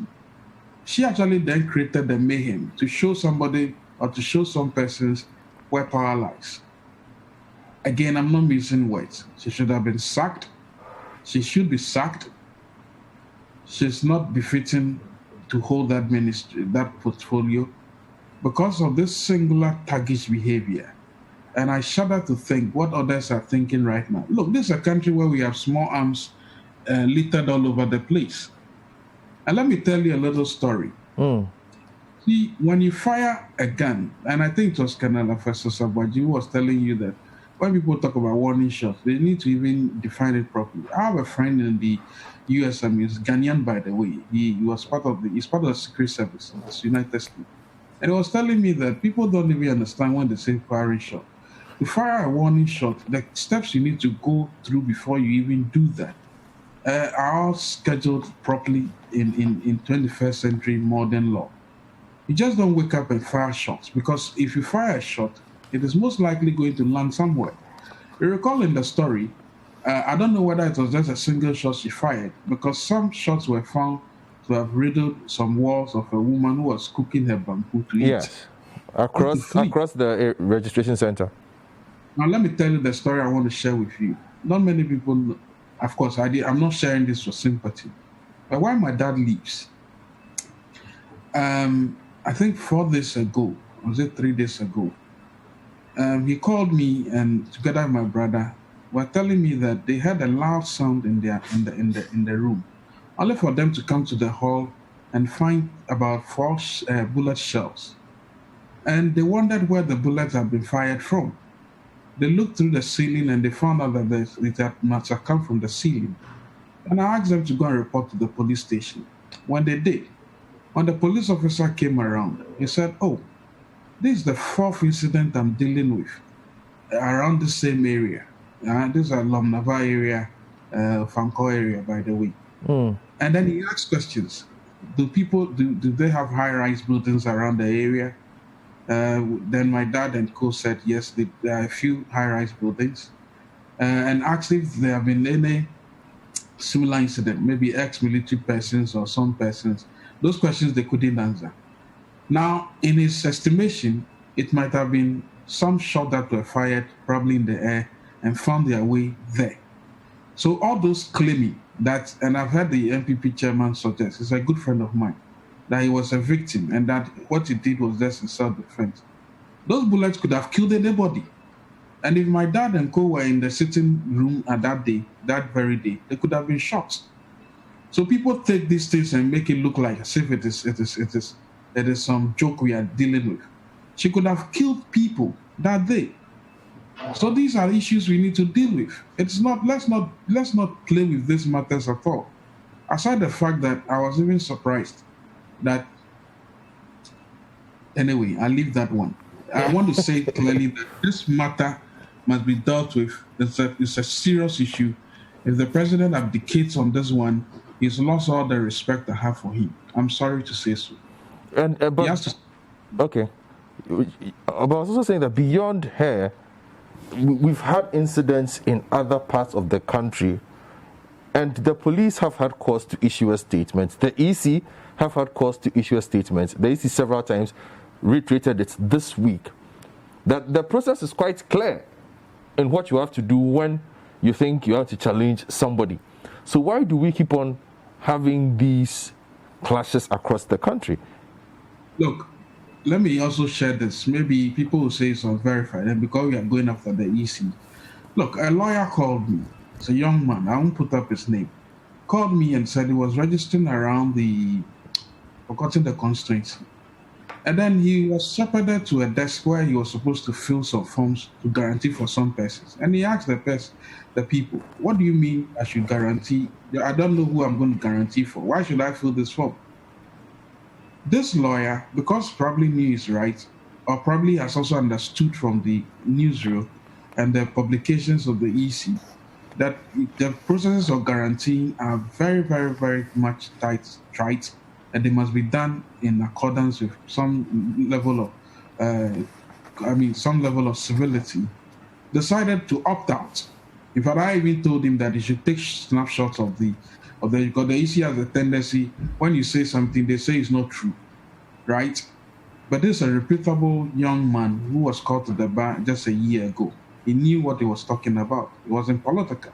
But he could say that, and he challenged the people there. He suggested that it was as if it was a tacitly approved mechanism, because nobody raised any eyebrow. And in fact, he was being referred to as Tuno. I don't know yet Tuno.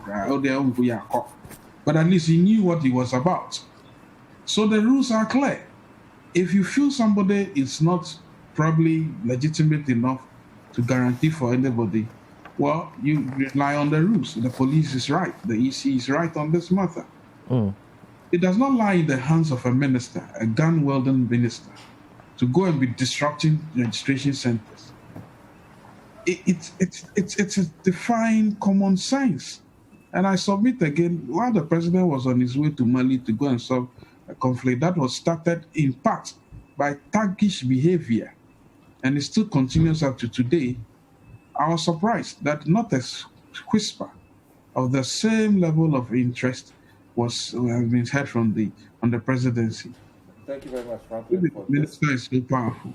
Let me come to Honorable Fifi Kwete and. Oh, I thought that's his minister. Oh no, don't worry. That's his minister. You should talk about his minister first. Why should I be me? That is his minister. The issue is not even about her, realistically. Okay. You can choose not to address her. Okay. But you are a member of parliament. Registration is happening in your constituency. And perhaps you've also been a political player for quite some time now. Yeah. For a long time. We've always had these things. But it seems to be, for this particular registration exercise, there's so much angst ongoing between the various parties. And it's leading to all kinds of scenarios. Why? That's why I said they would have been the best to speak about it, because as you Yes, it's relatively peaceful. as you rightly said, I mean, this is not the first time we are having registration. So why is it that it's almost as if it's a do and die this time around? I think it's not really too difficult to ascertain that. The same, you can clearly fathom it. The same reason why in the midst of this pandemic, you have a group that is determined that 18 million people should go across the country at the risk of spreading this same pandemic even much more, because some way, somehow, their survival depends on it. The same reason why they force our children to go back to school, even though all other countries around us have seen that it is not prudent to do, absolutely the same thing. Now, so it tells you the very root cause of the problem. We have a government in power that is simply desperate to hold on to power at every cost. What Hawa Koomson did is simply a reflection of that same mentality. Okay, it's a desperate mentality. It's a mentality that believes that I need to do anything I can to hold on to power. Now, but I can tell you also why she did what she did. I mean, she did it because, listen, right from get-go, what we have seen under this regime has been nothing short of impunity. Right at the very seat of the presidency, okay? I mean, hoodlums of the NPP attacked a senior police officer in January of 2017. Yeah. What was done to any of them? Nothing. Similar incidents have happened in Kumasi, different parts of the country. Nothing has been done. The by-election in also West Wuhan. I mean, what did you not see? Where people masquerading and security personnel and the national security go bastardizing, literally shooting innocent people. What was done to any of them? Nothing. The recommendation that came out, what has the president done about the recommendation? Nothing. The guys who were supposed to actually be held to account, people like Double, what have they done to them? Nothing. Now, so of course, Hawa Koomson sees that this level of impunity is prevailing in the country. Why would she not believe that she is capable of going to registration centers and shooting guns? Because she knows that for all, what is going to happen anyhow? All this talk about the police is doing investigation. Why? You and I, we know exactly where that is ending. It's ending nowhere. That is what you think? Of course it's ending nowhere. I'm telling you that if the president himself can actually whitewash a whole report that he himself commissioned to be done, a report that has been submitted to him, recommendation about people that need to be dealt with, mechanisms that need to be put in place to make sure we don't have them, and the president disregarded. You think that how comes after has the NPP already not come out to say that, listen, as far as they are concerned, there's really no big deal, because after she didn't shoot anybody. Then after all, if you are really under attack, you have the right to protect yourself. So it tells you that even the party, the ruling party, has already set in motion a process. As far as they are concerned, there's nothing to say about us. You're a parliamentarian. I'm saying. NPP has not said that. I'm saying. No, what are you talking about? Freddie Blair has been interviewed. The NPP has not said that. Listen, Freddie Blair is the chairman of your party. But okay, he spoke in his personal capacity. No. He spoke as a chairman. So now the chairman of the party, when he speaks, we should say that it's his private capacity? Not necessarily. So we should split the chairman from his private. What are you talking about? That is the statement coming from the chairman of the party. Okay. And as far as he's concerned, there's no big deal, there's no problem with it. And I'm saying, really, to me, it doesn't even come as a surprise. That's the government we are dealing with, a government that believes in impunity. And that impunity, Franklin is expecting that the president will do something. Franklin, are you serious that you're expecting something to be done by the president? The president ignored the whole Ayawaso West Commission report. Did not do anything significant about it. And you expect him to do something about Hawa Koomson? Zero is going to be done. So I'm saying the root cause of all this is desperation. That same desperation is that which characterizes what we are seeing even in this whole budget. As far as they are concerned about elections, anything to get power they will. They don't care. Hawa Koomson will do this to get away. Other people will do the same thing. And it's being done all over. Brutalizing people, using every opportunity because they believe anything has to be done. But listen, what is to be will be. 8 years ago, we lost Prof. Mills. Peace be upon his soul. And Prof. Mills happened to be the age mate of the president. 8 years on, the sun is definitely setting on the political success of the president. He definitely will lose the coming election so that the country will know that this desperation should never be countenanced. Well, I'm going to the notes to end on. But I don't want to say Nisha. I'm interested in. I again will not, I'm trying very, very hard not to get into the normal politicking of you being too more violent. You go to registration, you are beating people, you say you're not on the top politics. What is not? It's politics. Honorable. You go to registration centers, brutalizing people. My big brother, stop Please. This. Go. Don't tell us that this is not politics. When you were chronicling and you were giving instances. I'm also trying very, very hard not to be drawn or into equalization. And you are more violent than myself, or I am more violent than you. But you see, in all of this, I think that we have a system that makes the stakes very high. And when the stakes are high and there's a lot of tension, these things can ignite and get to levels that we... There are processes. Oh, but allow me to build my point. We've created a situation where we get to... I mean, the whole system of voter registration and all of that, it's what the government is working against. I'm sure if... as and when we get our NI cards in place and we have this central... database where people will just go and opt as to where they want to vote at an election, and all of these things will, because their database will have been there, verified, and we know who qualifies, and then we don't have to go queue and create all these problems. Well, when it comes to violence, I think that we all cannot absolve ourselves. Just like he has chronicled whatever happened in IAS was well gone. It led to the president bringing a bill to parliament, and that's been passed into an act. And it's law. And I mean, nobody is bigger than the laws of this nation. If anybody is found culpable of the law, what we are saying is that allow the police to conduct their investigations. As and when somebody is found culpable, we have laws that will have to deal with the person. But you see, I'm again still trying myself very hard not to also chronicle events, violent events or proceedings. Let's look forward as to how we can deal with this matter. No, but you see, you say you're restraining yourself. I'm trying very, very, very hard. So I'm helping you to restrain yourself. Actually, I'm trying very hard, but you see, not too long ago, the flag bearer of the NDC, there's a video to that effect, and I'm sure, Godfred, you've seen it, and the Honorable Fifi Kwete has also seen it, saying that, look, they are the rightful owners of violence. And because of where they are coming from, if they decide to unleash that violence, I'm sure no Ghanaian will survive. I'm paraphrasing, but there's a video to that effect coming from the flag bearer. It tells you the thinking that they have and where they are coming from. But that was also in fairness in a certain context. We know. Yes, within a certain context, fine. But those are the words that came from the leader of their party, leader and flag bearer. Not too long ago, we saw Elvis Efriakra, Director of Elections of the NDC, calling on people to bring the governance to a halt because the EC has decided to actually have a new register. And unfortunately, he was even referring to our student days. In fact, when he was SRC president, I was a student of the University of Ghana. And I was part of the students who marched from Legon to the Ministry of Education under Harry Sawyer, and I think was the deputy was Chambers then. We were fighting a just cause against cost sharing. And so there was a just cause. We all demonstrated, and today we find ourselves, and he thought that is something that could repeat it. We're waiting for him to have done that, to have brought the whole government at its aid. Not too long ago, we saw Sam George, a colleague in Parliament, warning. Is he still talking about Hawa Koomson? soldiers. These are all related to the registration exercise. Can I ask a direct question? These are all related to the registration exercise. All of this are unfortunate. That is why I was restraining myself. I am a member of parliament and I'm a candidate in the coming elections. And I'm a candidate in the coming elections. I go to registration centers. I go to see. I don't go there to be to solve problems. But as a citizen member of parliament, when these things are happening, look down on the ground.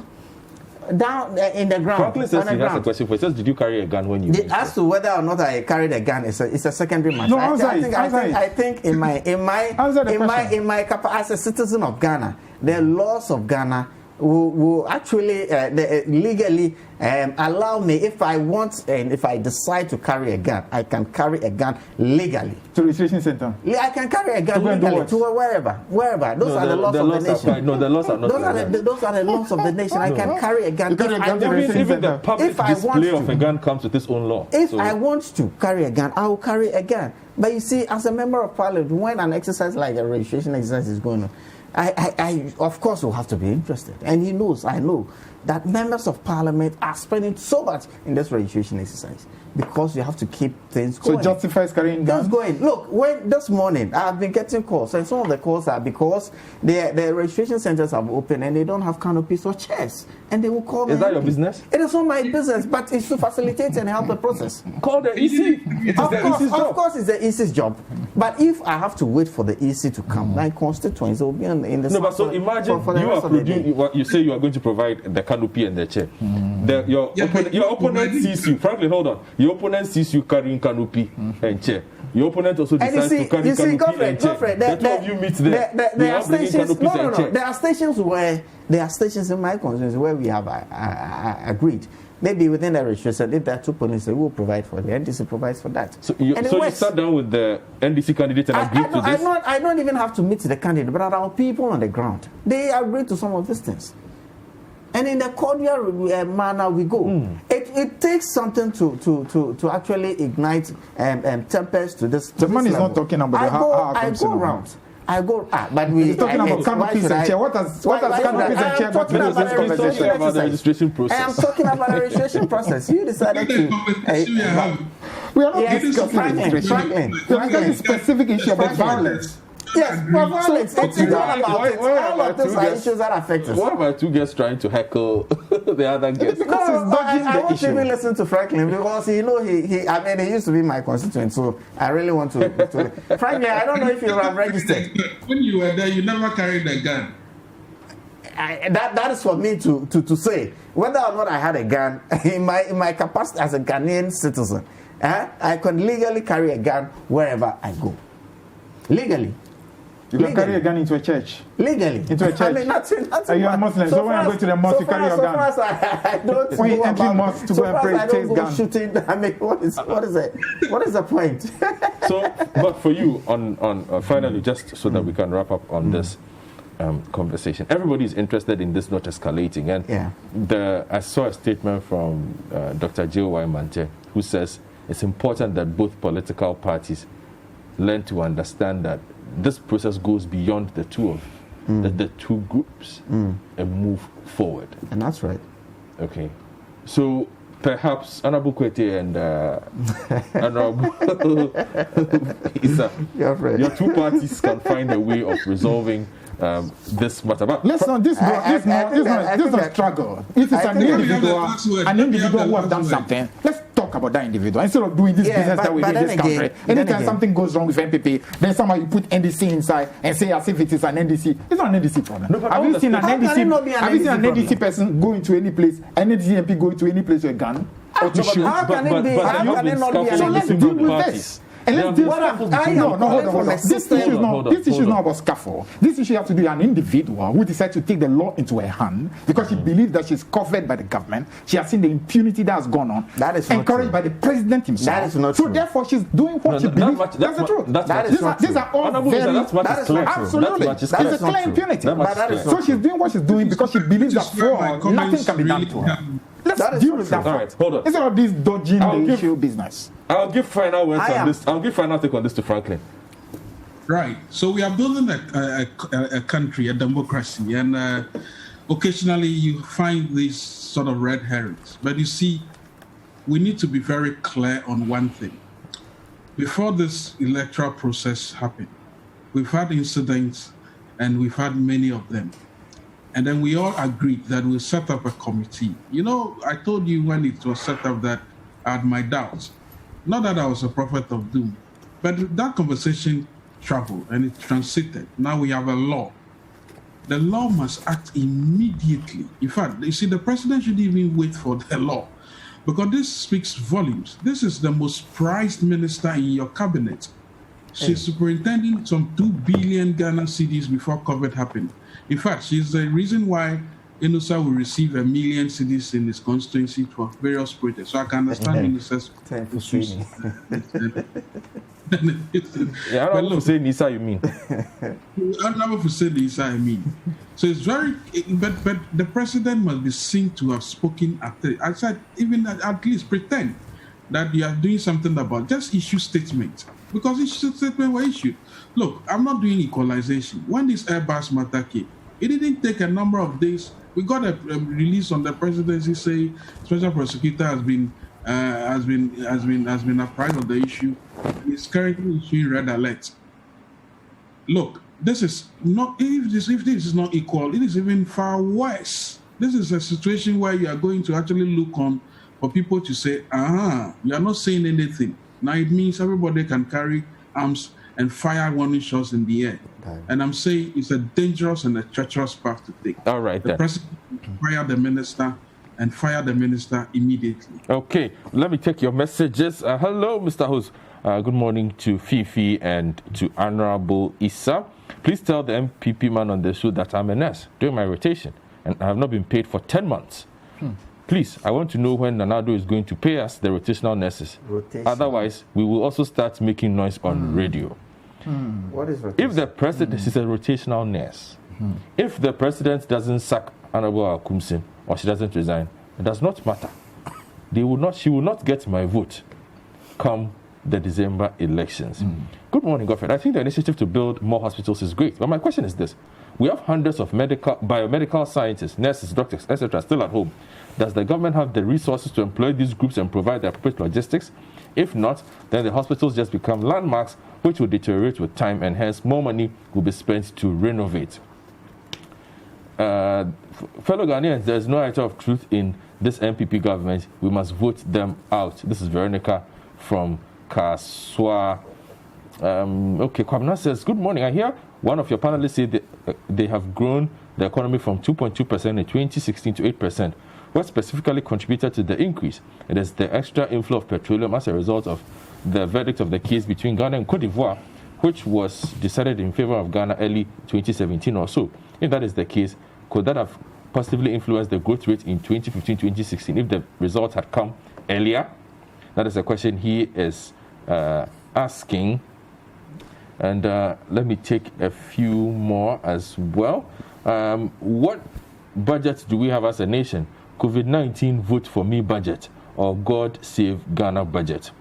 Godfred, my name is Emmanuel from Kumar. I'd like to thank you first for how you're moderating the show. Thank you very much. My concern is how the MPP is hiding around COVID to loot this country. I voted for them hoping that I would secure a job as a graduate, but that has not been the case. Okay. Okay. Well, have you maybe... He needs help with NAPCO. Maybe you can help him. Thank you for reminding him. No, you. No, you were reminding him, not me. You brought it up. Okay, so good morning, Citi TV. I don't get it when we talk about inflation and make noise all over. The MP said they are currently doing 11 over 100 and they inherited 15 over 100.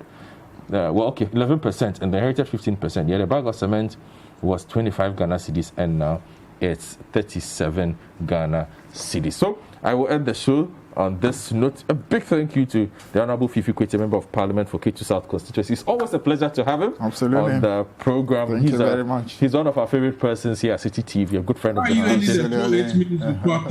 Franklin Kujo, always the rebel on the Zoom. I have been accused today by one of my messengers of not keeping my promise to bring you into the studio.